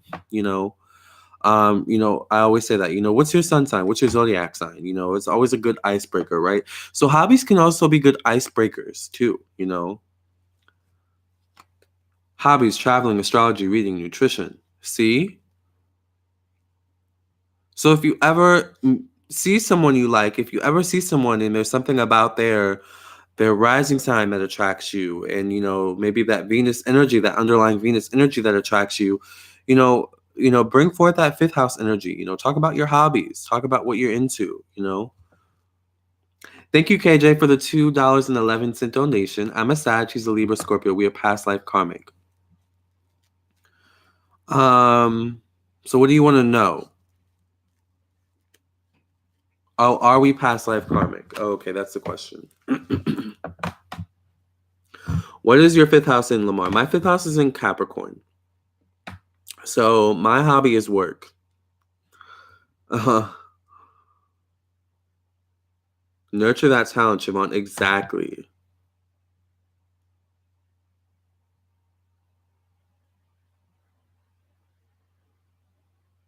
I'm currently obsessed with tarot and astrology. That's how I found Lamarr. Yes. Thank you for being here, KJ. How do I know my house? I know my planets, not my houses. You have to know the time and place you were born. So let's answer KJ's question. Are KJ and the Libra Scorpio man she's dealing with past life karmic? Do they have a past life karmic connection? Do KJ and the Libra Scorpio man she's dealing with have a past life karmic connection? Do KJ and the Libra Scorpio man she's dealing with have a past life karmic connection? Do KJ and the Libra Scorpio man she's dealing with have a past life karmic connection?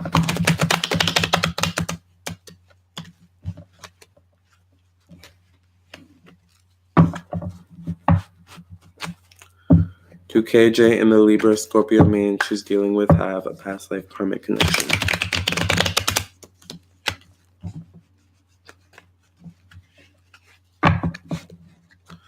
Dina, my hobby is editing pictures, making pictures into like fantasy, currently tarot, and studying the zodiacs as well as psychology as far as behavior and why people do what they do. That's a lot of hobbies. I'm listening from my car currently. Ooh. I love driving and listening to YouTube videos. So are KJ and the Libra Scorpio man she's dealing with, do they have a past life karmic connection? Here we have the Five of Wands. So is there something in this current life where it's like it's kind of hard for you guys to completely come together for a common kind of thing, a common goal, when it comes to relationships? The Fool here in the present position. So definitely feel the karmic energy, like there's some karma that needs to be rectified in this current life, especially with the Five of Wands coming up in the past, because this is about conflict.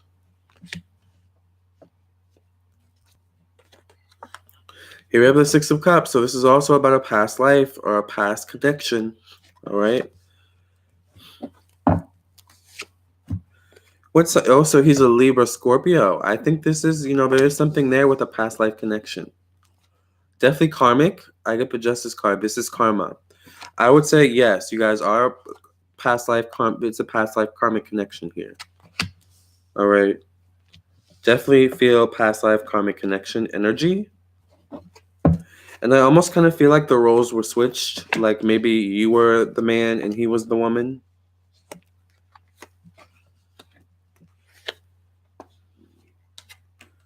But I definitely feel past life energy, karmic energy in this relationship between you and this Libra Scorpio man, KJ. All right? Definitely. Like heavy. KJ says, "Lol, we feel it." Exactly. Spirituality is what brought us together. See? Common values, that fifth house energy, hobbies. So I'm wondering if you guys have the same fifth house. Thank you, Lamarr. You're so welcome, KJ. Millie Rock, I like filming and taking pics. Blame my Venus in Aquarius. Ooh. That's interesting. I'm able to look at mine through my iPad. Helping is a hobby. It is a hobby. With Venus and Moon, it's a passion for you. Exactly. I like keeping it open so I can see my energy vibration.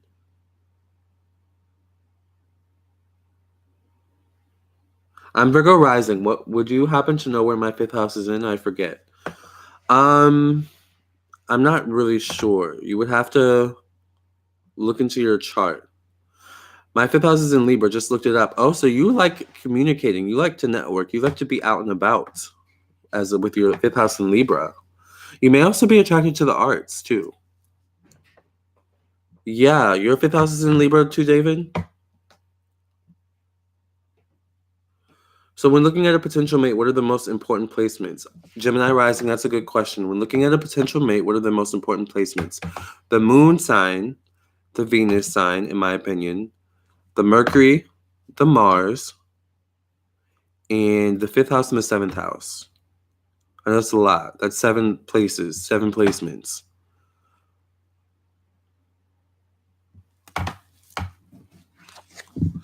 My fifth house is in Taurus, which is duplicated in my sixth house. Ooh, interesting. So you can be a bit of a workaholic, Bree, but you like to actually have your leisurely time. You like to kind of chill and relax. I sing, dance, and love. Great combo. Yes. Oh, so your fifth house is in Capricorn too.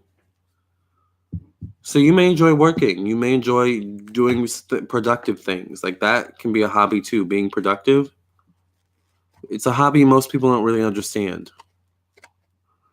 Unless you're fifth house in Capricorn. Mercury is in Pisces, 10th house. Got it. So sun doesn't matter.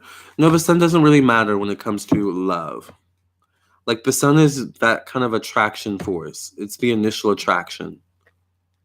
Hey, Lottie. I work hard and play hard. Exactly.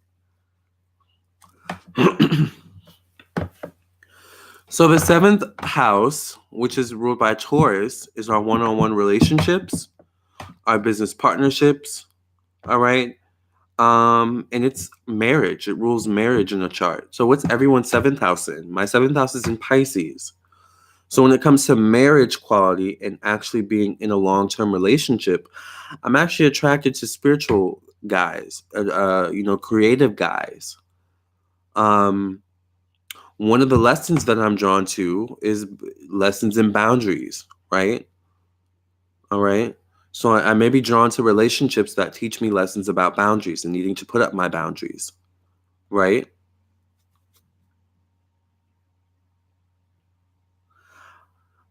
Headed to pull up me and Libra's chart and load more money on my card. Don't leave Lamarr. I'm not going to leave.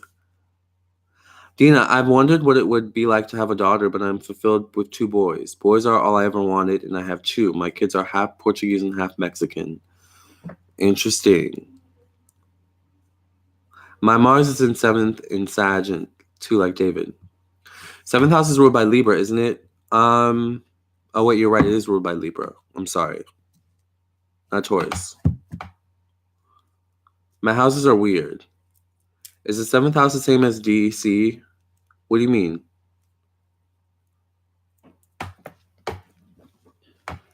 So yes, the 7th house is ruled by Libra. All right.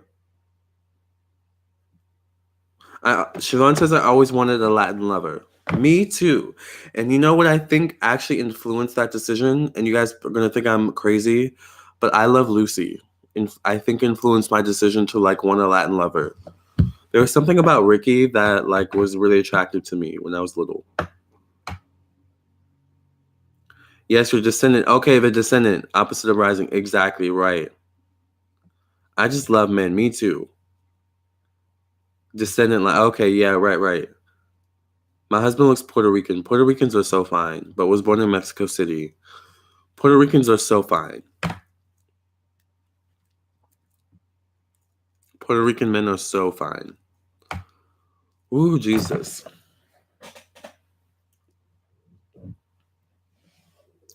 Seventh house in Aries. So you may be attracted to relationships in which you need to learn compromise. I used to go salsa dating. Spanish men like to party. They do. Mexican men look better. I don't know. I like all types of men, but I'm highly attracted to Hispanic and Latin men. Like highly.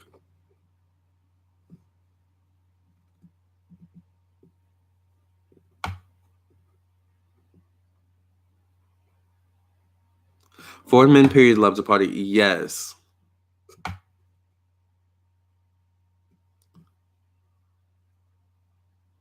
I like any guy. I met with guys that have colored eyes and tattoos though. Oh, I love tattoos.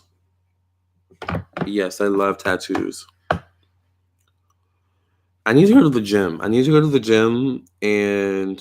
the gym around here. I'm going to do that today and see if there are any fine guys there.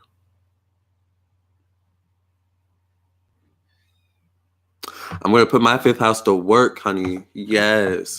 Because, Saturn does rule weight, right? So I'm working on my weight. All right. I like Asian men. I like Asian men too, actually. You know what I really like? I like men, I don't care what race they are. I like men with flavor. Men with a little bit of not aggression, but like a little bit of put you in your place. I thought you had a boyfriend. I don't have a boyfriend yet. With a bold personality, yes. I love a man with a bold personality. Okay, so James, is that JMO? Sent $5. Thank you for the donation. I like an alpha male with culture. Any race will do. Exactly. That's what I like. An alpha male with culture. Men with flavor, interesting. I need a melanated man. Yes, I like melanated men too. Like I don't discriminate. I really don't. But for some reason, I have to be honest, I am very much drawn towards white men and Latino men, Hispanic men. I don't know why.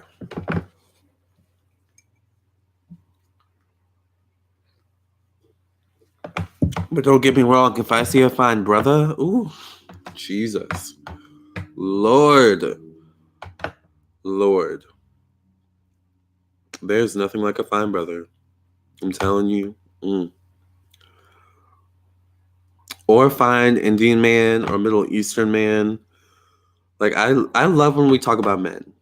I love it. Yes, Siobhan. I am telling you.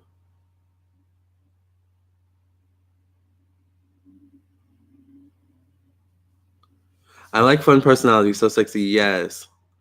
I'm very drawn towards white men, also, Lamarr. Yes. Not all white men, though. Certain types. So I'm trying to formulate my questions because I don't like spoilers in life. Oh, I understand. Take your time. Just let me know when you're ready. The confidence in conversations are key, though. Exactly. See, I also don't like too confident. Like, if you're too confident, you know, I don't like that. I think that's my Libra moon. I'm very sensitive to that energy. When you're like too confident and too forceful, I don't like that. Need someone who's intellectually at my level. Me too. I've just realized we haven't discussed about women. Well, I'm not attracted to women, but we can talk about women. What types of women do you guys find attractive? I personally find Spanish women and Black women to be the most attractive. And I'm finding, in my opinion, I'm also finding like Indian women, some types of them. Like more so the liberal kinds who like are still dibble like who are still like entrenched in their culture but dibble dabble in the mess that we Americans like to dibble dabble in, right? Excuse me, JMO. I just did a few candles that last night for the Hunter Moon. Good, and my cleansing and healing candles was dancing. Ooh, so they say that means there's a spirit that may want to work with you. So what question is that? Do I like Cheyenne Jackson? Who is that? Let me look that person up.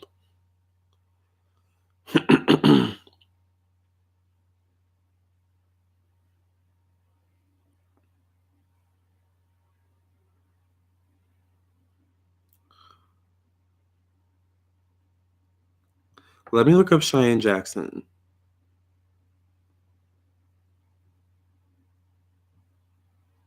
Oh, he's white. He's not my type. He's not my type. He's not my type of white guy. Black women, melanated women, but basically black. Yes. I still have a crush on Neil Patrick Harris. Dougie. Ooh. Hi, Lamarr. I am from Curacao. Much love. Love to watch your videos. Thank you, FBI Agent 24. And that screen name, though. Me too. If I were a straight guy, I'd have the hots for Camila Cabello. David Cockiness is ugly. I do agree. I can't stand for it. If I had to crossover, I would date a femme woman. Interesting. I'm not gonna lie. When I was in high school, I did date a girl. She was Russian, but it was weird because I knew I was gay. So, David, Dina, it's funny how guys think that cockiness will get them points or something. Exactly. Like, boy, bye. What? Lo, what are you talking about, Millie? Is Dwayne Johnson your type of guy? This question is open to anybody. I have to look at him. I haven't seen him in a while. Let me see what he looks like these days.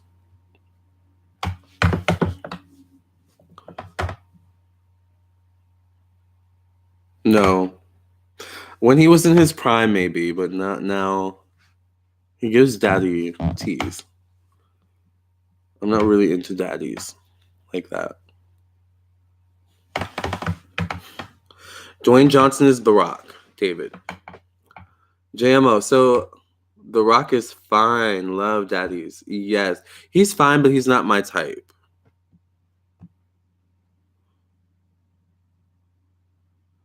Oh, Cheyenne does like men? Yeah, he's not my type. There's something about him where maybe if I saw him in person, I'm really particular. I'm really particular about the guys I like. Like, I'm really... No, Rock? Yeah, see, The Rock is, I don't know, not really my type. The chat is weird because it keeps, like, disappearing. You're particular because you're a Cap. Same with me. Exactly. Like, I couldn't really tell you what my type is. I would have to see a guy and be like, there he is. That's my type. You know? Like, it's hard for me to, like... It's so ill. There's a difference between cockiness and confidence. Exactly. Confidence in a man that don't take no shit is a turn on. Exactly. But yes, men are just as bad as cocky. Yeah, that's true. The strong, sensitive type. Yes, that's the type I like. I like the strong, sensitive type. Okay. Channing Tatum. There's something about Channing Tatum that's hot. Let me see what he looks like, and then I'm going to answer JMO's question. I haven't seen him in a minute, though.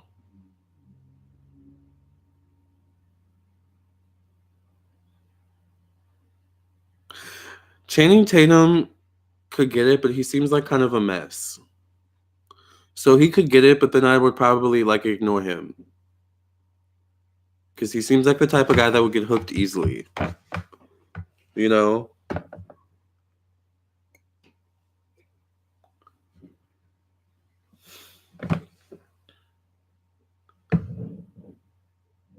Yes, you could get it and then get ignored. Exactly. All right, I'm about to answer your question, JMO. So JMO's question is, let me find it. So, are there any messages my spirit guides, ancestors, or Orishas, the High Creator, have for me currently? Health and prosperity. Okay. So, are there any messages that JMO's spirit guides, ancestors, Orishas, or the High Creator have for JMO currently regarding JMO's health and prosperity? JMO, are you currently in a relationship?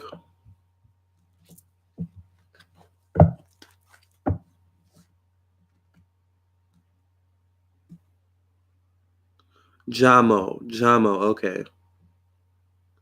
Who's your celeb crush, Lamarr? Do I have a celeb crush right now?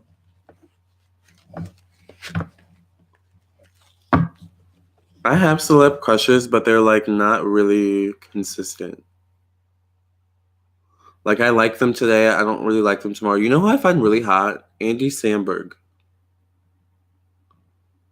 I think Andy Samberg is like really fine.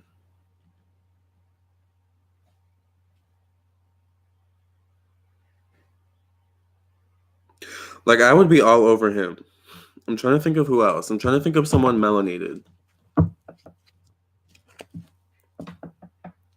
Hey Q.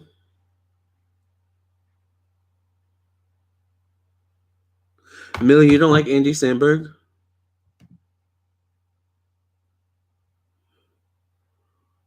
Nope. In fact, I feel like the last guy is using our initial telepathic bond to try to fuck with me. Really? Shawn Mendes. You know what? If Shawn Mendes is who I think it is, I think Shawn Mendes is really cute, actually.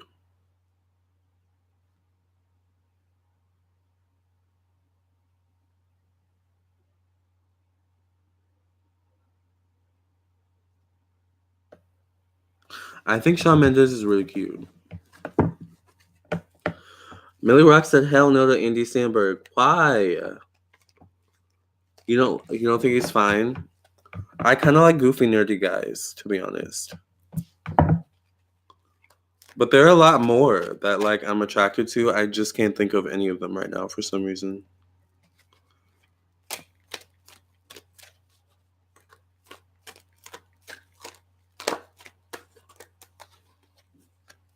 Yes, Andy Samberg is cute. Yes.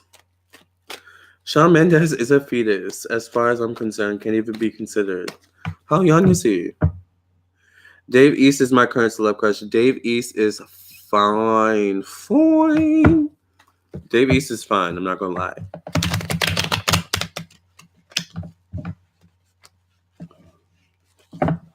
Lewis Hamilton.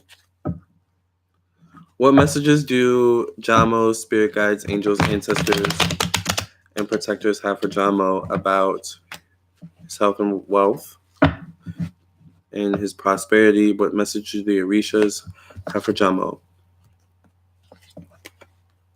The tower, so the worst is behind you, Jamo. Homely S guy. Yes, Andy is fine. Andy Samberg, ooh. And he has all that power in Hollywood too. You know I like somebody with power, right? Here we have the Seven of Wands. So this is interesting. Hmm. Princess of Wands. Do you have a lot of jealous people around you, Jamo? Animal sex. Yes. How about Idris Elba? Let me look him up. See, these people I haven't seen in a while. Idris Elba.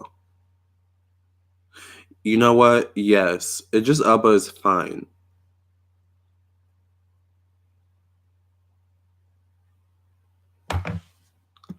Idris Elba's fine.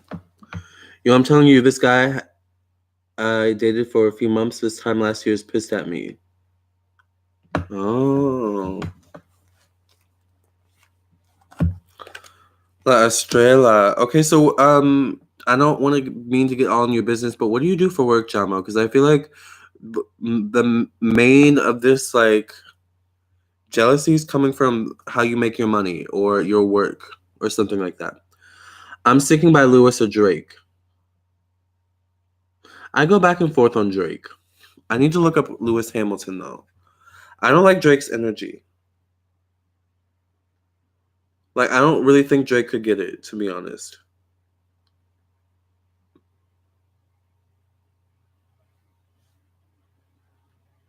No shade, Drake. Okay, Lewis Hamilton is fine. I just looked him up. Is this him? Because he's fine.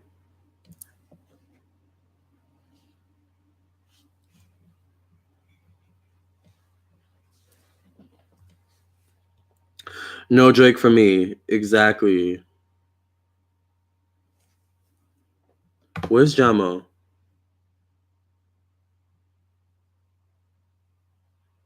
Yes, Idris Elba is fine. Dave East, I love him. Dave East is animal sex, but I'm not gonna lie. Sometimes I enjoy that. Animal sex. I'm a Capricorn though, and with Venus and Scorpio, like let's keep it real. You know. I love that we're talking about these celebs. Me too. Listen, okay, so Jamo says, listen, the last guy was boyfriend of 5 years when we met, and I said I won't continue to date him because I don't like his circumstances. So we stopped, and then he came back claiming he broke it off. Yes, Lewis is fine. Rihanna is sexy. The bisexual jumped out. There is there is something sexy about Rihanna, but I also like if I was straight, I would stay away from her, to be honest. I'm trying to think of if I was straight, who would be my type. I don't. That's a hard question. I feel like I would be even particular with women if I was straight. You can be as detached as me. Gotta be grounded, which both me and my husband are both very detached. But I react with my emotions. He's almost emotionless. That's an interesting combination. Why would I stay away from Rihanna? Um, she seems like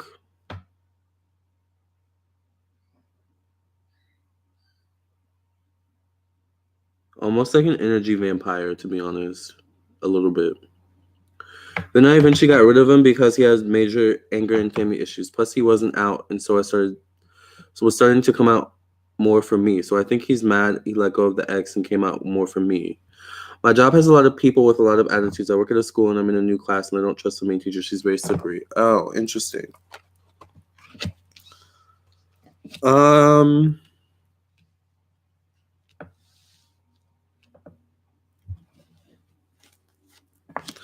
When it comes to your health, I think things are pretty good. I just think stress could be the main downfall. Like stress and worry. um Do you have issues with being on time at work,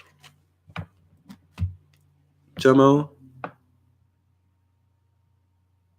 She seems dangerous. Yes, Rihanna does seem dangerous. Rihanna's animal sex to me too, then ciao. Exactly. Rihanna seems intimidating. She does. She does seem intimidating. If I like women, I have to have love and basketball. Sanaa Lathan. Yes.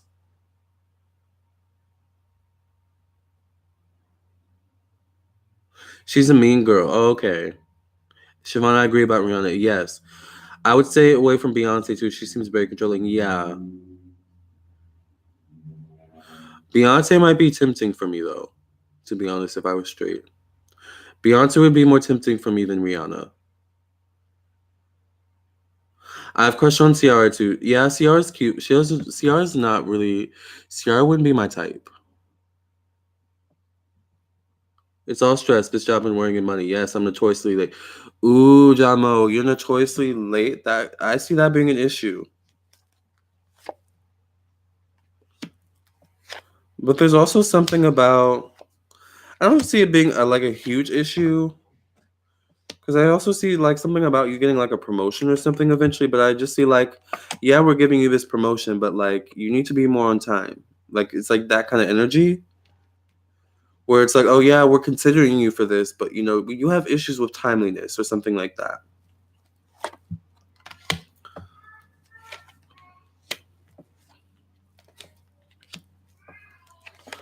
I just feel like there's pettiness around the workplace with women, especially. I see one man has your back. This could be like the principal or supervisor or something like that. Are you thinking of changing schools?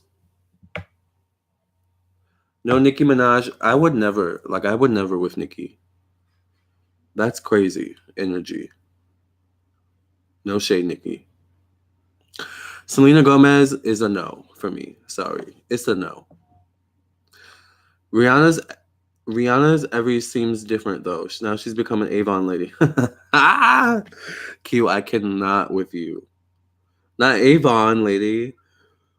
She seems more humbled or something. I couldn't stand her for a long time. I agree though. Siobhan. Nikki's tempting. I don't know. Maybe for like a one night stand thing, but I wouldn't let Nikki linger around. Oh no, Siobhan, I needs my Nikki. I'm trying to change everything. Doesn't pay enough. Oh, trying my best to change my financial circumstances. Applying. I see you getting something new, Jamo. Jamo. Been getting called back lately, still returning calls. I see you getting a new position, and then maybe what I'm seeing is like your current job, like offering you a counter offer or something like that. But I just feel like there's something with this current job where it's like they want to give you something, but I see the tardiness being like like an issue, the biggest issue.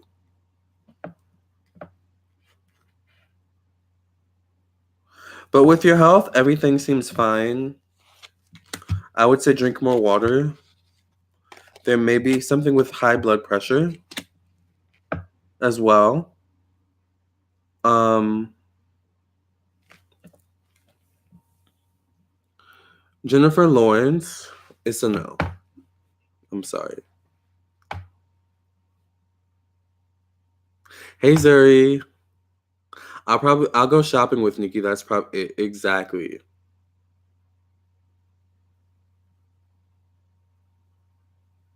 J Lo seems crazy to me.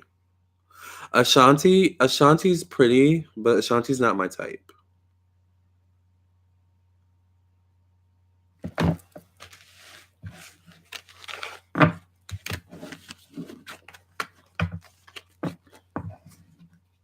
Cardi B would be my friend. Now, see, I love Cardi. I don't love her like that, but I love her. Like I would love to be her friend. No Ashanti for me either. Yeah, and it's no shade to Ashanti. Ashanti's pretty. You know, a white girl that I would be with. Lamarr, you're a true homosexual, and I love it. Yes, Nathaniel. Like the one white girl that I would probably like would be like a yes for me would be like Britney Spears in her prime. That's like the type of white girl I would be into. Like a white girl with flavor, you know? Like a white girl that can get down. A white girl you can invite to the cookout. You know what I'm saying?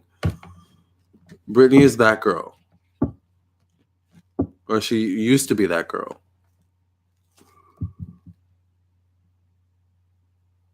My white girl's Iggy. Iggy is kind of fine too. Yeah, Shanti's gorgeous, but I mean, right.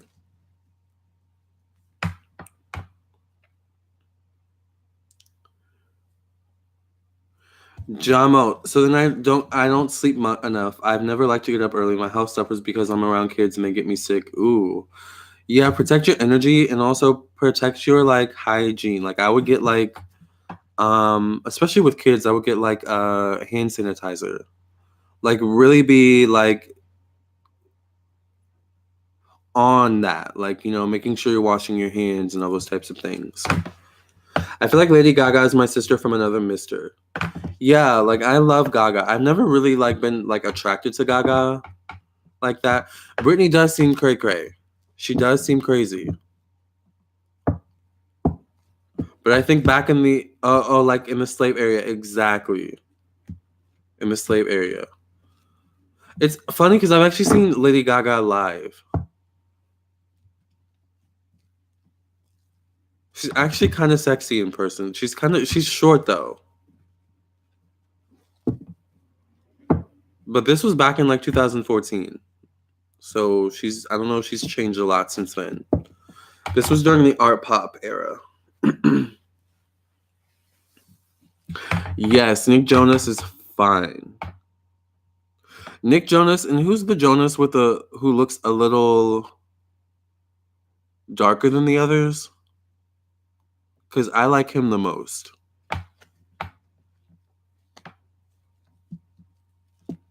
Joe Jonas. Is he the one who's darker than the others? Yes. I think I like him the most.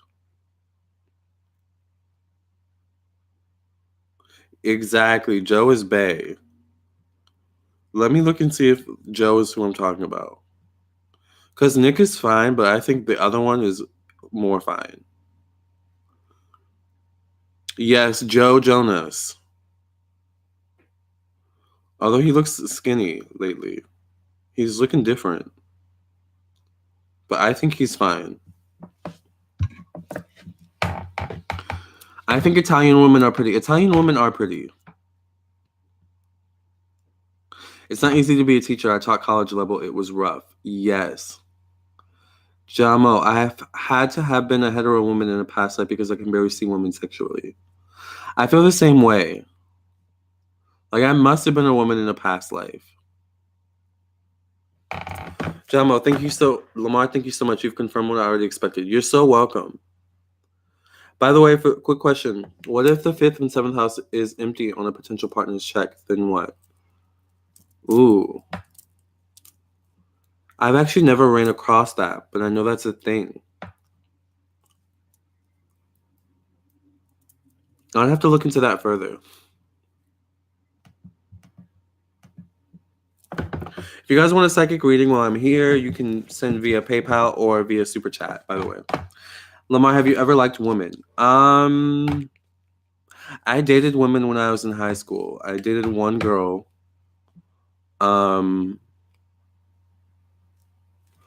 But I just knew I was gay. Like we never had sex. I've never had sex with a woman or a girl ever. The most I've done is make out with a girl, you know, like but it didn't last because I knew I was gay, so I cut it off, you know. I mean, I didn't know I was gay, but I knew there was something just wasn't right, you know.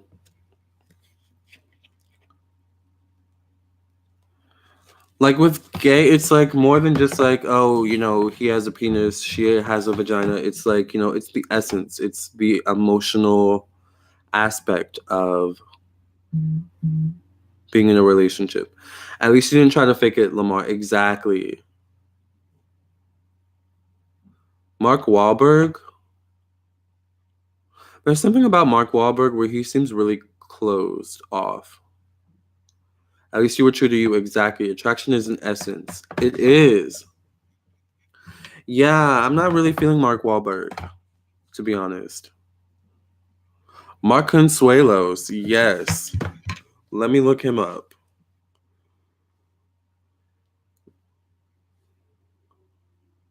Yes, Kelly Ripa's husband. Oh, he's really cute.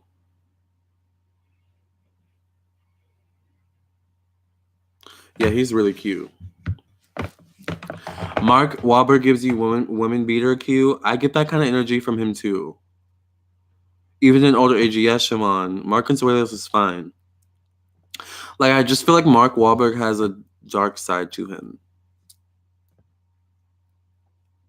and I don't like that.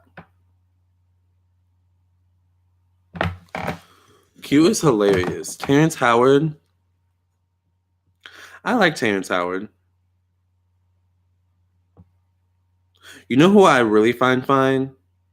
And I'm glad you guys mentioned him. Jesse Smollett. I think that's how you say his name. I would date Jesse Smollett. Like that, I would date him. Ricky Martin is fine.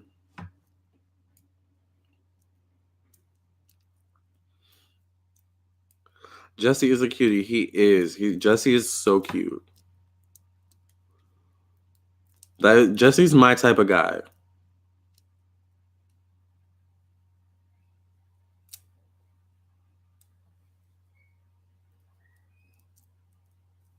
Jesse Smollett is lovemaking. Exactly. Like I literally hope I meet him one day and we somehow end up dating. Like I would be all over Jesse Smollett. I would get on his nerves, like actually. Jesse is cute. Yes, cute. He is. David says I'd marry Justin Timberlake. Jessica Biel is one lucky person. Justin Timberlake, maybe in his prime. Justin was fine in his prime, but now he's like, he's not aging the best. No shade, Justin. Jamo, everybody at my job is fake AF, and they don't like that I don't follow suit with certain things, like standing for the flag I refuse, and it's mostly white conservative workplace, and they hate it. Yeah, I get that energy. Jesse gives me best friend energy. I'm not attracted to him. Really? I put men in sexual categories: animal sex, lovemaking, or both. I'm gonna start doing that. That's actually a really good way to categorize things. I like that. I couldn't just be Jesse's friend. Like I would be trying to hit. Like I would be trying to like get with him. Like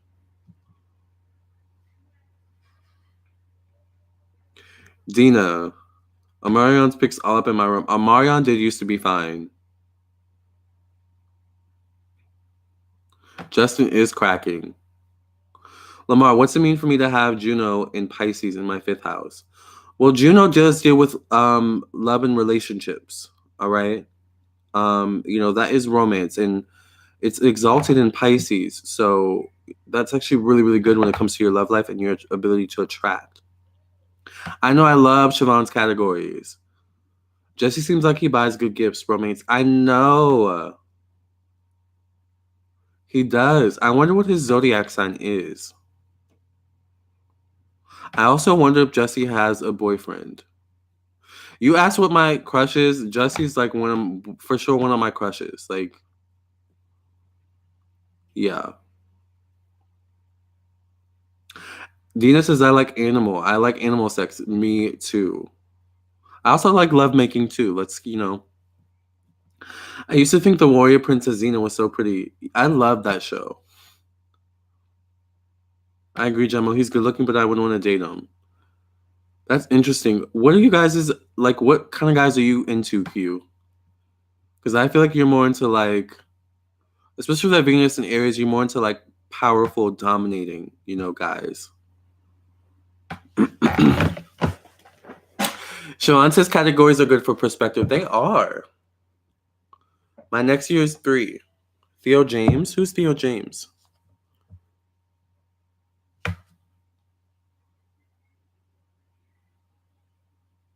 Ooh, Theo James is fine. Theo James is one of the fine white guys.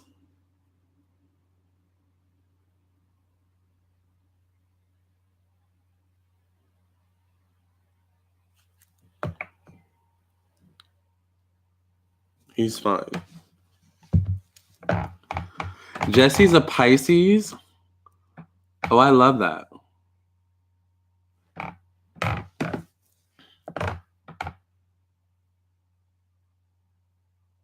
Which signs are more compatible with each other? You know, all the elements go well together. So earth with earth, fire with fire, water with water, air with air. But the combinations that work best together are typically earth with water, fire with air. Sometimes earth and fire can go well together. Sometimes earth and air can go together.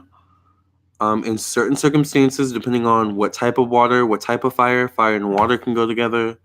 Depending on what type of air, what type of earth, earth and air can go together. So it really depends. Gemini rising. So if the planets, Moon, Mercury, Venus, and Mars are compatible, the relationships will have better chances of working? Yes, exactly. You're getting it. So out of the Empire Brothers, which I no longer watch, I'd have to be Andre, the oldest brother actor, Trey Byers. I think Trey is cute too. But I have to be honest, I would take Jesse over Trey.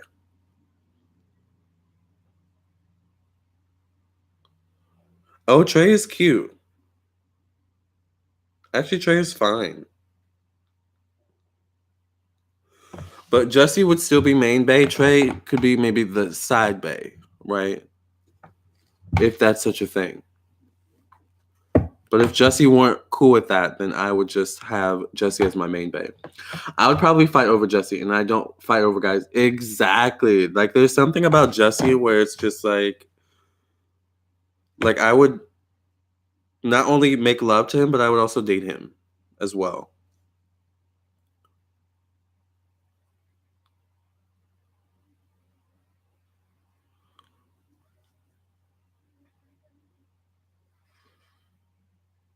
Yeah, I think he's really cute. Like, I can't. I love intimacy during sex. I like to feel safe in a guy's arms. Yes, me too. Yes, my Venus is in Pisces, so I need you to be very masculine and assertive. It's a fine line because I want reciprocity and equality. Yes.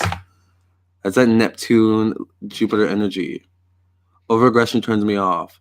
Theo can get it all. I'm telling you, Theo is fine.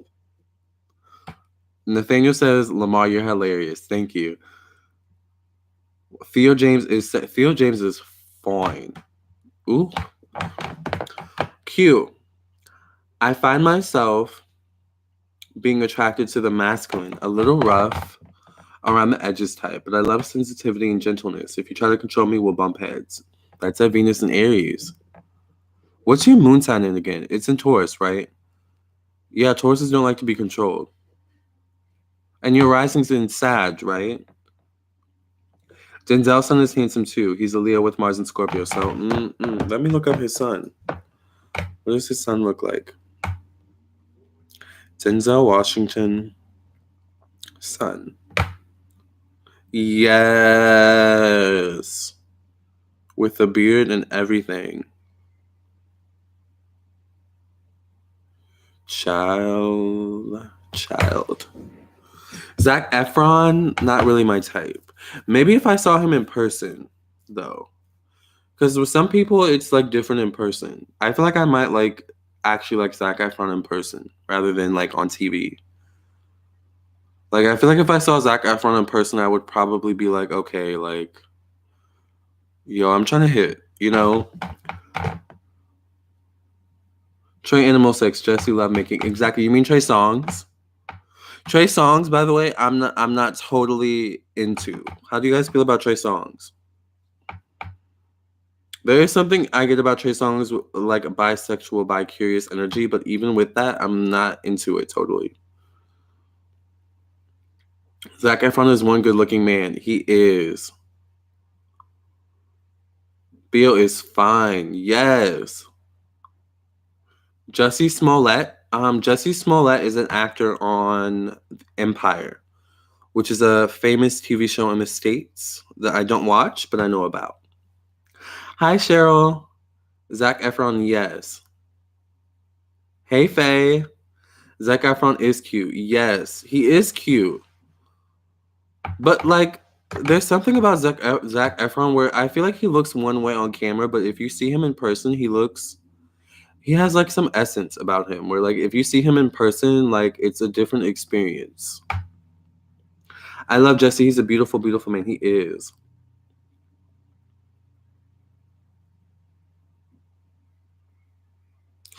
John Mo says, I've wanted to give Will Smith the business for a long time. Interesting.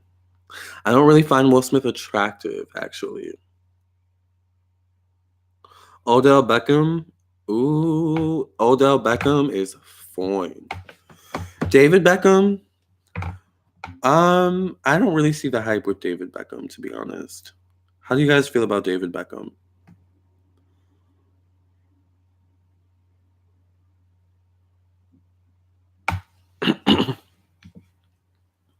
Trey, when you first came out, but not now. Yes, Trey Byers. Thoughty thoughts. That is yes. Thoughty thoughts. Yes. I like that. Denzel and his son can get it. Am I am I trash? No, you're not trash, Siobhan. You're just honest. All right. I'm loving these kinds of talks. Me too. Trey is very attractive, but his energy is very icky to me. It's the cockiness. I agree. Like there's something about him where Trey, like just because he's sexy, he expects you to be all over him, and I'm just not into that. Hey, Miss Amanda. Speaking of Treys, what do you mean? I date Trey Songz. I don't know if I'd stay with him. I wouldn't date him.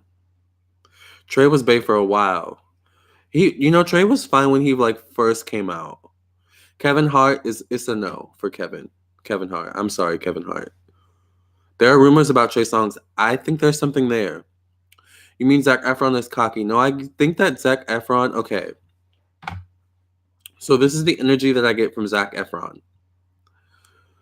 So you know how sometimes I don't know if you guys have actually seen celebrities in person, but you know how when you see a celebrity on TV and on camera and on internet, you're so used to seeing them via those mediums, but when you see them in person and you see them close up, you see like you notice certain things about them, like, oh wow, they have really good skin, or oh wow, like his body. Like there's something about Zac Efron where it's like he looks one way on camera, he looks one way on TV, on the internet, but when you see him in person and you get like the full scope of who he is, he's actually very attractive.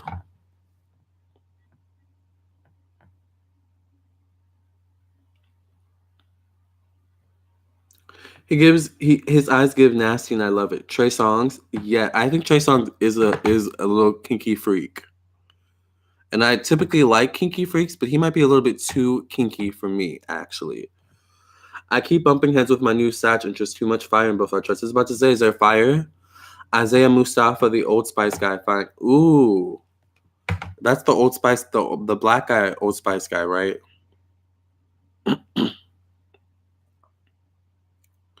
Yeah, he's fine. He's fine. Fine. Yes, I honestly think he's bi. I think Trey Songz is bi too. Will Smith, I'll call for business advice. Exactly. Like I only want to do business with Will Smith. Anything outside of that, no thanks. David Beckham is I agree. I'm like not totally into David Beckham. Michael B. Jordan is fine. I agree about Michael B. Jordan. I'd let David Beckham have me. Michael B. Jordan is fine. We're a bunch of whores, cute. Yes, and I love it. Lenny Kravitz, I feel like I could get my nasty capside out with him. Yes, I think Lenny Kravitz is a freak too. Trey Songz is smash and dash. Yes, very much a smash and dash. Ryan Coogler is also fine. Ryan Coogler. Let's look at that person up. Ryan Coogler. Oh, he is cute. Ryan Coogler is cute. A nice, fine brown skinned man. Yes, I live. The Neptune illusions, exactly. Laz Alonso, super fine. I think Alonso is cute too. Let me look him up just to make sure I know who he is.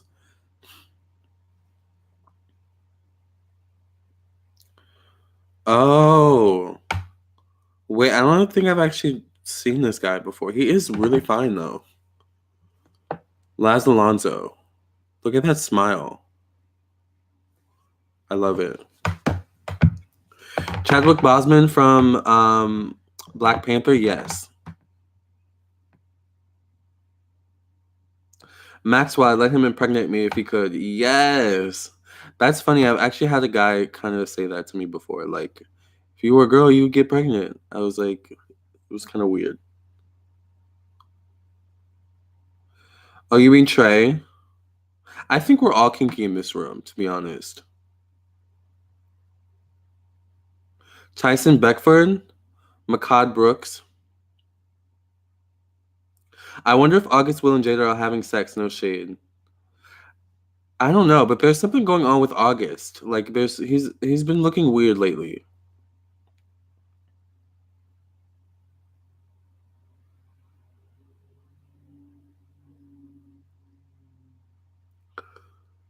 They're swingers. Last Cupid seems lame dating wise. Yeah, he seems a little boring. Common still looks good to me, but I'm weird of misogynistic vibes from him. Yeah. I feel like there's something about Common where he'll take care of you though. I like guys who like take care of me. Like I like that. August looking hella weird in these streets. Exactly. I feel like there's something about him like taking medicine. Like I don't know if he's taking medicine that's causing him to bloat up. I also feel like he's just getting lost in Hollywood, in Hollyweird. Like he's losing himself. Alex Aino is cute. Let me look him up.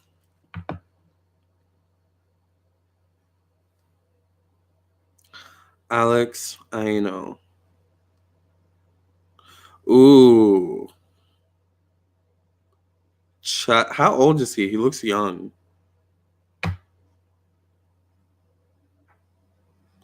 Oh, he's 22. He's a 96 baby. I've never heard of him, but he's really cute. This is Alex Aino. He looks young, but he looks really cute.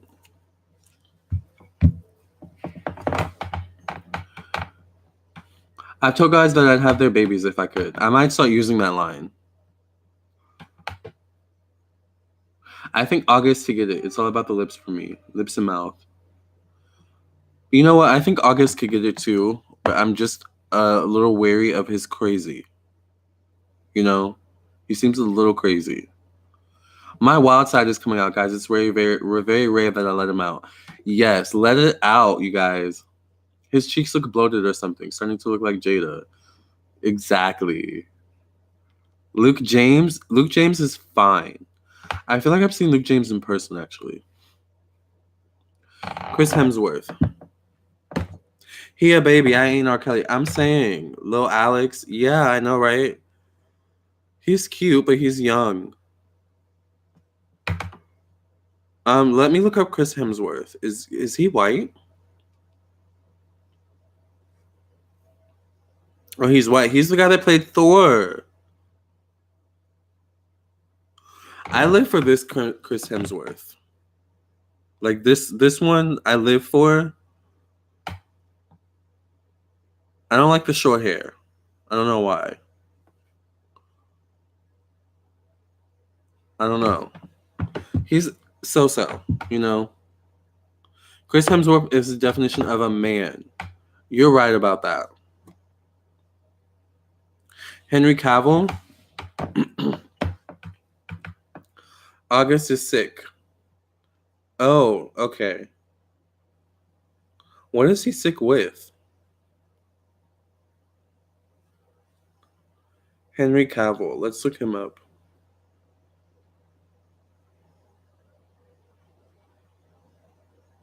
Henry Cavill is kind of fine, actually.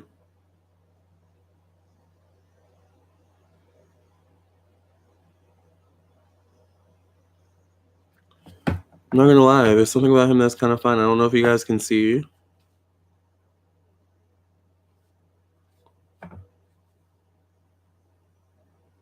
I kind of live. He has health issues. Oh, okay.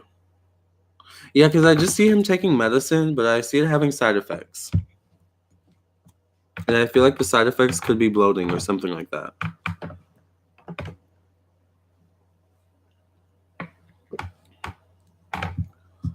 So we've talked about the 5th house and the 7th house.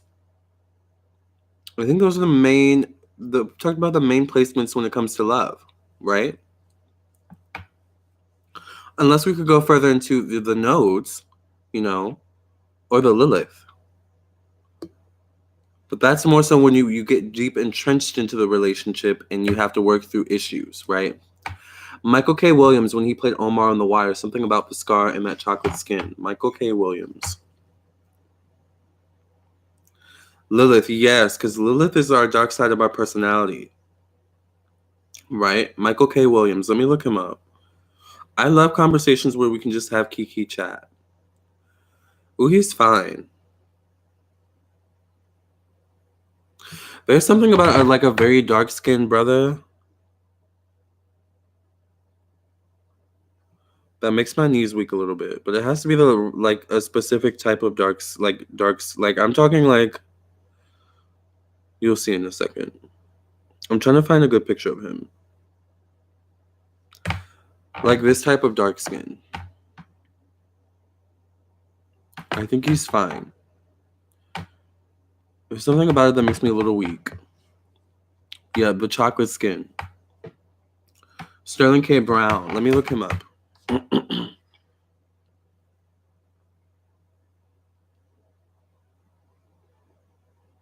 See? This is what I'm talking about.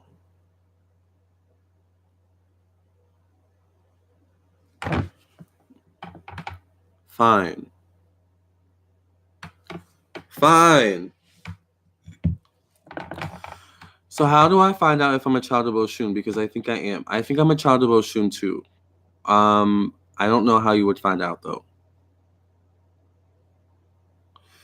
His character was a gay gang. I think you can go to a Babaloa, I don't know how to say it, or a priest or a priestess, and they can read your head for you. I've never had it done though yet. His character was a gay gangster. He was so damn sexy with it. Yes. Siobhan, I have an out-of-sign conjunction with Lilith and Pluto. Oh, really?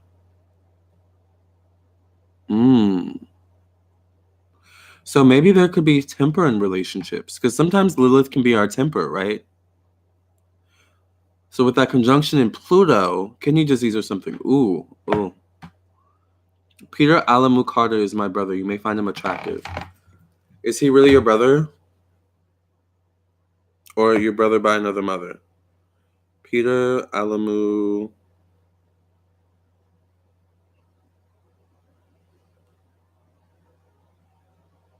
Ooh.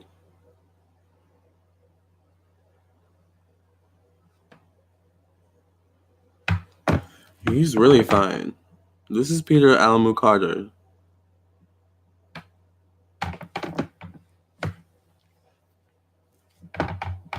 I thought of going to someone for a past life regression. Look in Miami. Lilith in Scorpio, conjunct Pluto in Libra. Ooh. I've got Lilith in Leo. North Node in Gemini. Lilith is so Lilith is the dark side of our personality. Okay, Peter, all pun intended. Yes, exactly. Lilith is the dark side of our personality, right? And it's also, I like to call Lilith our bag of tricks. It's our bag of tricks that we pull out when something's not going our way, all right? Or it's, it can also be the energy that we, the seductive energy that we use to get what we want, all right? Is it hard for Venus and Aries to find love? It can be. It can be hard for Venus and Aries and Venus and Scorpio to find love, yes. Because remember, Venus is love language. So it's how we express our love, how we express our love to receive love. So Venus and Aries and Venus and Scorpio love language can be intense for some people. And it's hard to figure out your love language. It takes time to figure out your love language as a Venus and Scorpio and Venus and Aries, Not for you? What do you mean?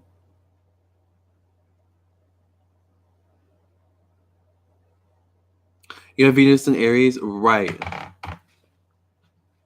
So it's really like about learning how to function in relationships.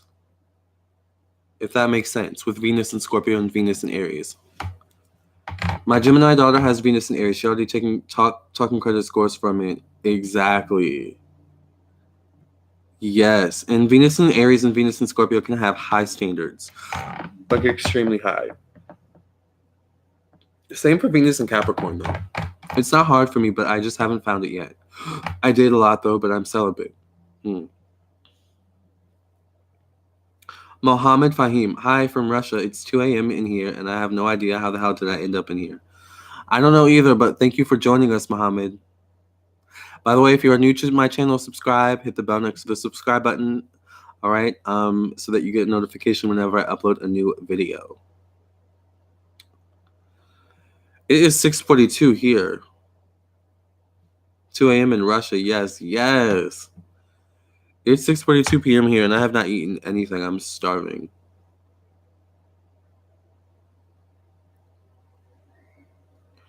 Mohammed, you're in a super fun chat. Yes. Exactly. You're in good company, Mohammed.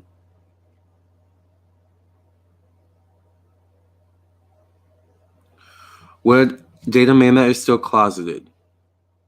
I've thought about that.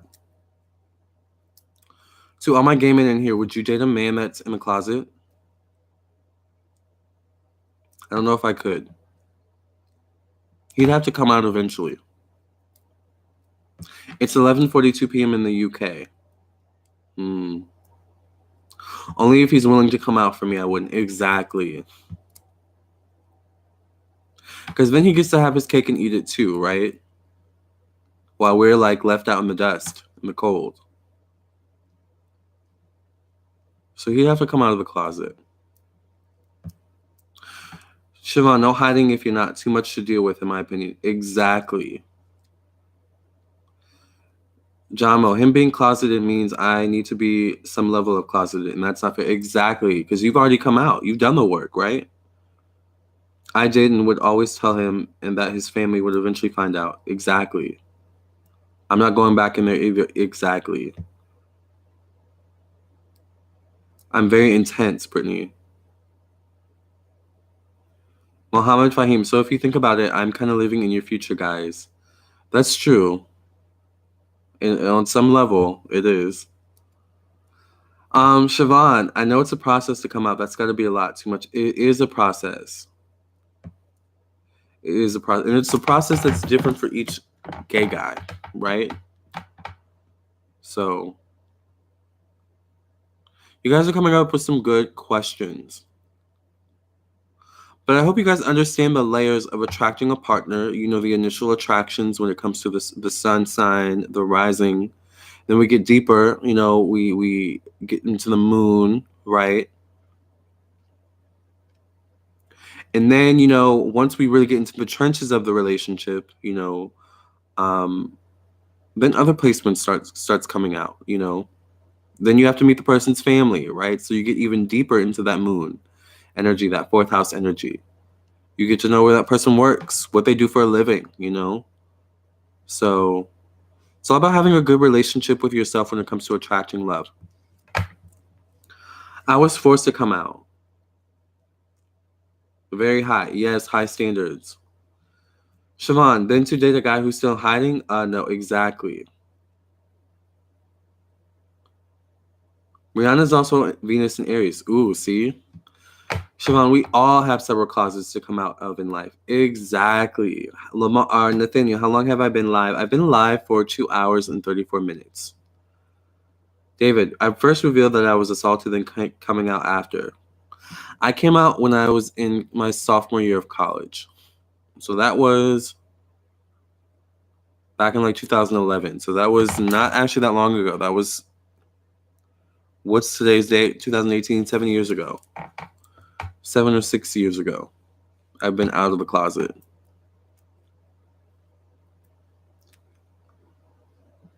But my mom kept pressuring me with questions. What do you think about Mercury and Sag? I think Mercury and Sag can be very blunt. I think Mercury and Sag can have a lot of different ideas, concepts, things that they want to talk about, but it comes out jumbled sometimes, right? So Mercury and Sag can be fast talkers, fast thinkers, but sometimes their mind can move faster than their mouth, or their mouth can move faster than their mind. But I also think Mercury and Sag has a way where they can be good soothsayers, like good psychics. Living your truth is living your best life. Exactly. Yeah, that's the problem. I just throw truth in people's face sometimes. Exactly.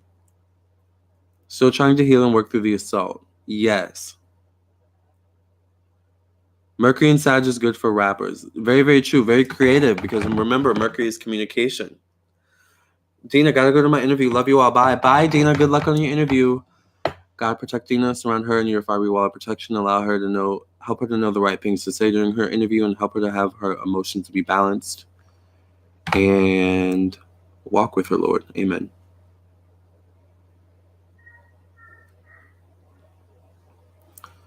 So I'm deciding to write a book about it. Yes. And Mercury and Gemini is good for rappers. True. Mohammed, I don't want to sound ignorant, but I find it weird that people are still finding a hard time nowadays coming out. It's 2018, people. Very true.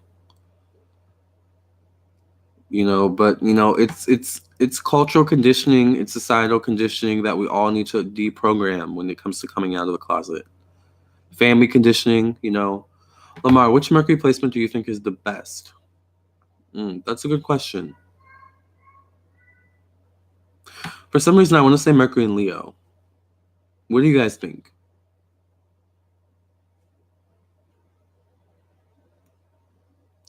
I want to say Mercury and Leo because Mercury and Leo is very expressive. Leo is very expressive with their emotions. So Mercury and Leo would be a very expressive communicator, but also a communicator that could command attention, command the room, right?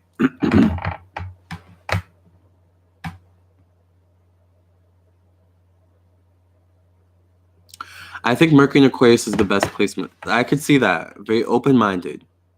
That's true. They say Cancer rising gets married later in life. I could see that.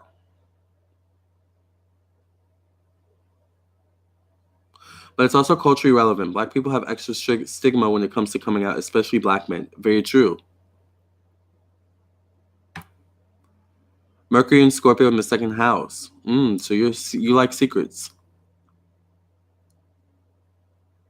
Muhammad, it's cultural. I grew up with Latino baby boomers. I was raised in Catholic church. Mom just became accepting of my sexuality like 3 years ago. Exactly. And some people just don't understand sexuality. They don't understand how a man could like a man, or a woman could like a woman, or how a man could like both a woman and a man, or a woman could like both a woman and a man. Jamo, do you think Mars in Pisces has anything to do with my work environment? It could be.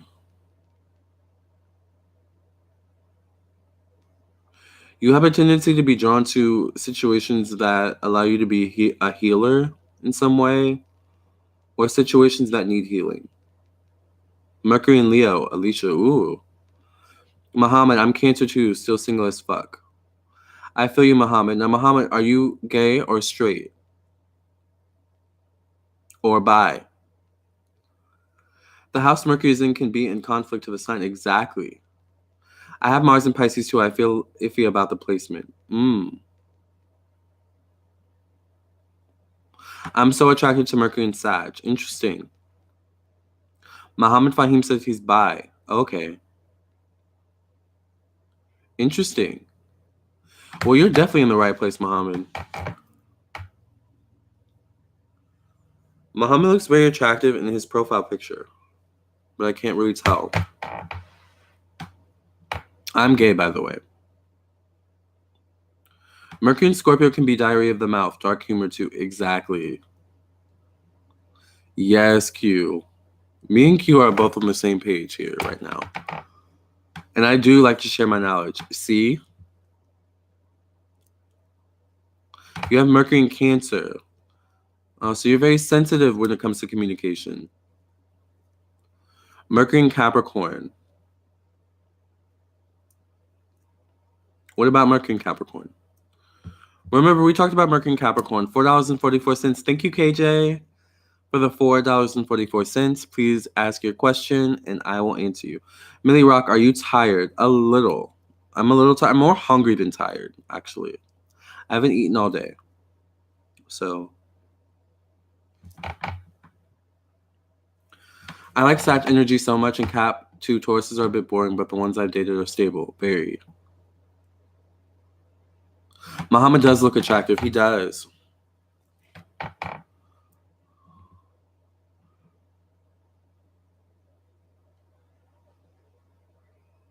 That's why I'm getting into spiritual work candles mainly right now. I feel like it's my calling. I feel like it is your calling. Are you fasting? You gotta eat Capra. I'm not fasting on purpose, but I do feel like I have a tendency where I fast and not realize it. But I also feel like Caps in general have a way where they focus so much on other things that they don't eat. So you're right, I do need to eat. Siobhan, I always felt like if I was bi, I would just have to date. How could I choose? I would want both. Who's going to deal? Exactly. Muhammad, guys, you make me blush.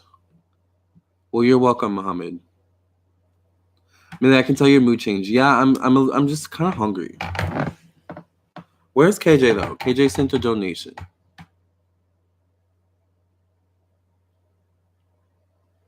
My career house is in Pisces, and with Jupiter and Mercury there,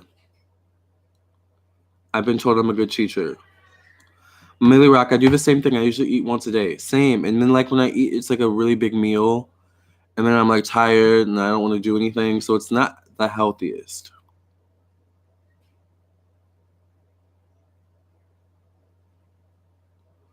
KJ, what's up with my 10th house? I've got 10th house in Cancer and I have Lilith, Vesta, part of my fortune all in Leo. What's going on? So with 10th house in Cancer, what do you currently do for work? 10th house in Cancer, 10th house definitely deals with career or status in society. So creating a family is very important for you. But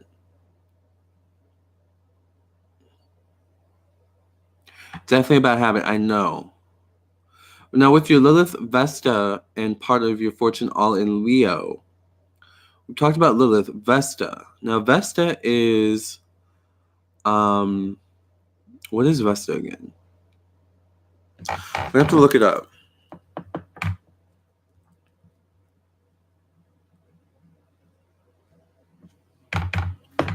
And I'm trying to think, and it's just not coming to my mind. Yes, even as an astrologer, you still have to look things up because it's a lot of information to remember.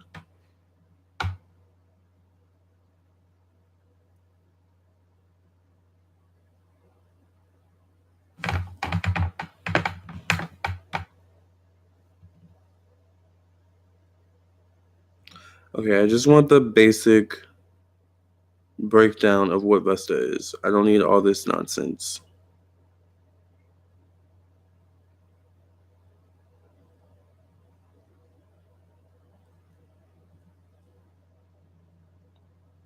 You guys help me out. What is Vesta?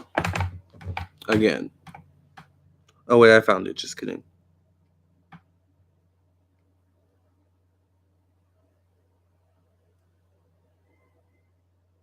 Oh, Vesta deals with mental clarity and self-respect. Right, okay. I just went blank on Vesta. I know I don't talk about Vesta a lot, you know? So when you don't really talk about something a lot,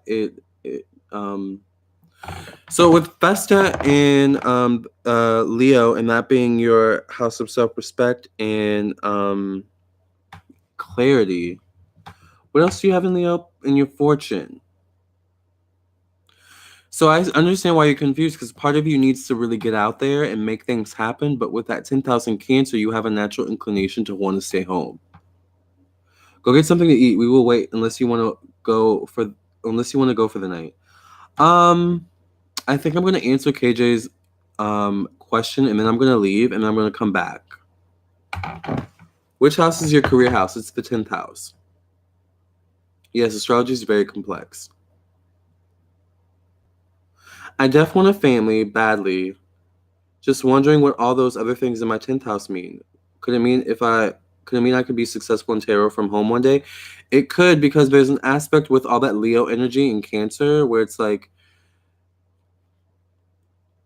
there's something about outside of the home and you drawing attention to your business outside of the home. But it's like you need to get outside of the home. Oh, hey, Eddie, you need to get outside of the home to like get things off the ground and running. But I do see you having a home business. But it's a home business where it's gonna bring attraction to you. Like it's a home business where people are gonna know your name with all that Leo energy. Vesta and Cancer. So with Vesta and Cancer, you have a lot of Cancer energy, Eddie. The home's really important to you too. Vesta can also be about nurturing others. True. Do you know much about part of fortune? I just know that the fortune in our chart is where it's the energy where we find our most luck. It's the energy where if we work with it, like, say if you have fortune in Leo, that says that, your fortune can be in being in the public, can be, in being a public figure in some way. You know what I'm saying? Like that's where a lot of your fortune may be. Or just dealing with public energy in general. Fortune can be a little tricky. Like it goes deep with fortune. It's like kind of like luck. Like where are you most lucky? I just love your company, Lamarr. Thank you, Nathaniel. I love you guys' company too. It's hard to walk away, even when I'm hungry. Does that make sense, KJ? So I feel like you're meant to have a home-based business, a family, but it's like you, with all that Leo energy, you are going to be, first of all, you're going to be a sole breadwinner of your family, and I think you have the ability to create generational wealth for your family as well. Like you're going to end up being a matriarch.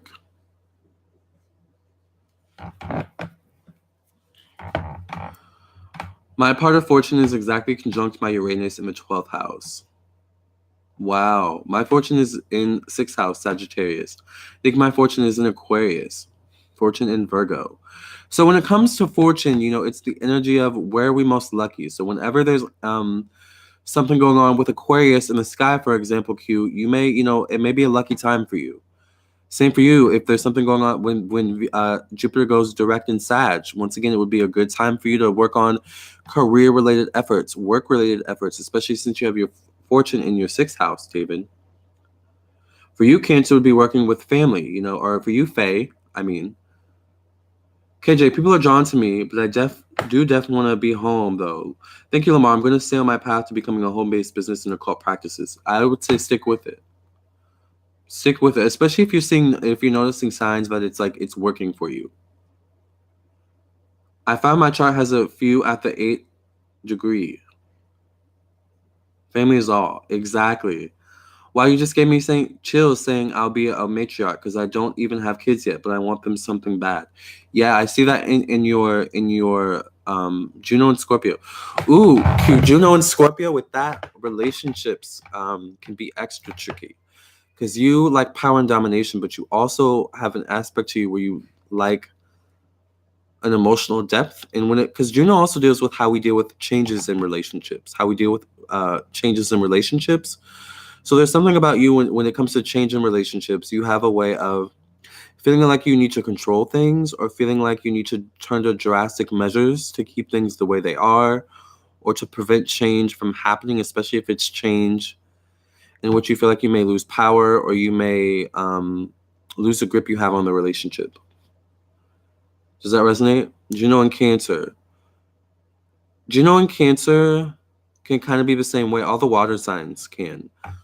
I don't know what my Juno's in. I need to figure out. My neck is hurting too.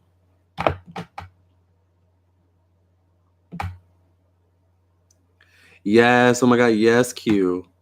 Nathaniel, you have a lot of Cancer. Yes. 8 energy can be good for business, but gradually. Saturn energy is 8. Interesting. And you break down to 8, that's 4. That's Saturn, though. Thank you, David. I'm excited too. Now, thank you again, Lamarr. You're so welcome, KJ. Yes, I want to know what your Juno is in. Yeah, I need to find out. Let me look it up. I swear I had it. I don't know. Should I look it up? I mean, why not? We're talking about love and how to attract love. Let's look up my Juno really quickly. Birth chart calculator via cafeastrology.com.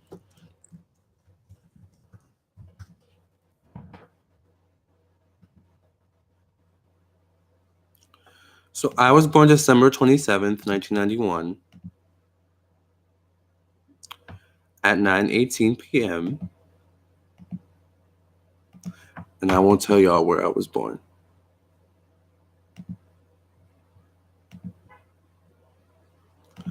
(9:18 p.m.) in VA. So let's see what my Juno's in. Because I actually don't know. Or I know, but I don't remember. My Juno's in Aquarius. My fortune's in Sagittarius. My Vesta's in Virgo. Wow. Juno in Aquarius. No wonder my love life is so unpredictable. Jesus. The chat disappeared.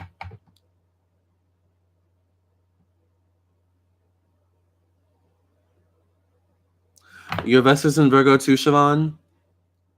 We hold self-respect to a high regard, Vesta and Virgo.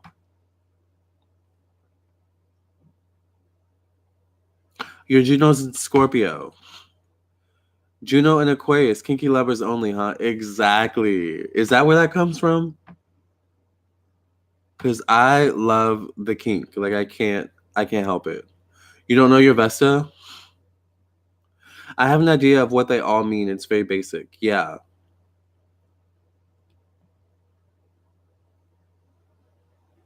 Yes. So that's interesting. We didn't talk about Juno actually in this video. So I'm glad that we're bringing it up. Juno does deal with how we deal with changes in relationships. It's interesting because I am the type to jump, like when there are changes and I can't like deal, I will jump to sex as a way to like keep things stable or to like keep me stable. So that makes a lot of sense actually. My life path is 8. My life path is 5. Interesting. We're going to talk about life paths one day. The more I learn about it. We have a lot to talk about, you guys. But do you guys feel good about this topic? I'm going to go get some food, make some food. And I will be back later this evening. And we will have another chat. It might be about this Scorpio energy, but we'll see. Yeah, Siobhan, go eat. I'm starving. I love the topic. Yes. You're so welcome, Jamo. Your Juno's in the 5th in Pisces. I think that's why I'm so drawn to this guy spiritually. Yes. Pisces is drawn to spiritual energy. You're getting ready for work, Q? Oh, you're working late, but you work overnight, right? Where's Eddie? I always feel like I need to text Eddie on Instagram, so I'm going to text Eddie on Instagram. I don't know why. I'm just going to... Today's your Friday? Overnight? Okay, yeah. All right, you guys. I love you guys. Thank you guys for joining me on this live. Remember, if you want a personal psychic tarot reading or a personal birth chart reading, contact me on my website, lamarrtownsendtarot.com. Also, please like this video, share with your friends and family, subscribe to my YouTube channel, and hit the bell next to the subscribe button so that I get a notification whenever, or so that you get a notification whenever I come upload a new video or do a live. KJ, can you do a chat one day about how you can find your psychic abilities in your chart? That's a good one. I'm going to do that. That's a good one. I really loved our talk about celebs. Me too. Eat and come back. Love you. Yes, I'm going to come back. I'll holla. All right, Q. Bye. I'll see you guys later. Bye, Alicia. All right, I love you guys. I'll see you guys in the next chat. You guys have a good rest of your day. Be easy. And I hope you got something out of this live, okay? Love and light. This was fun, Siobhan. All right, I'll see you guys later.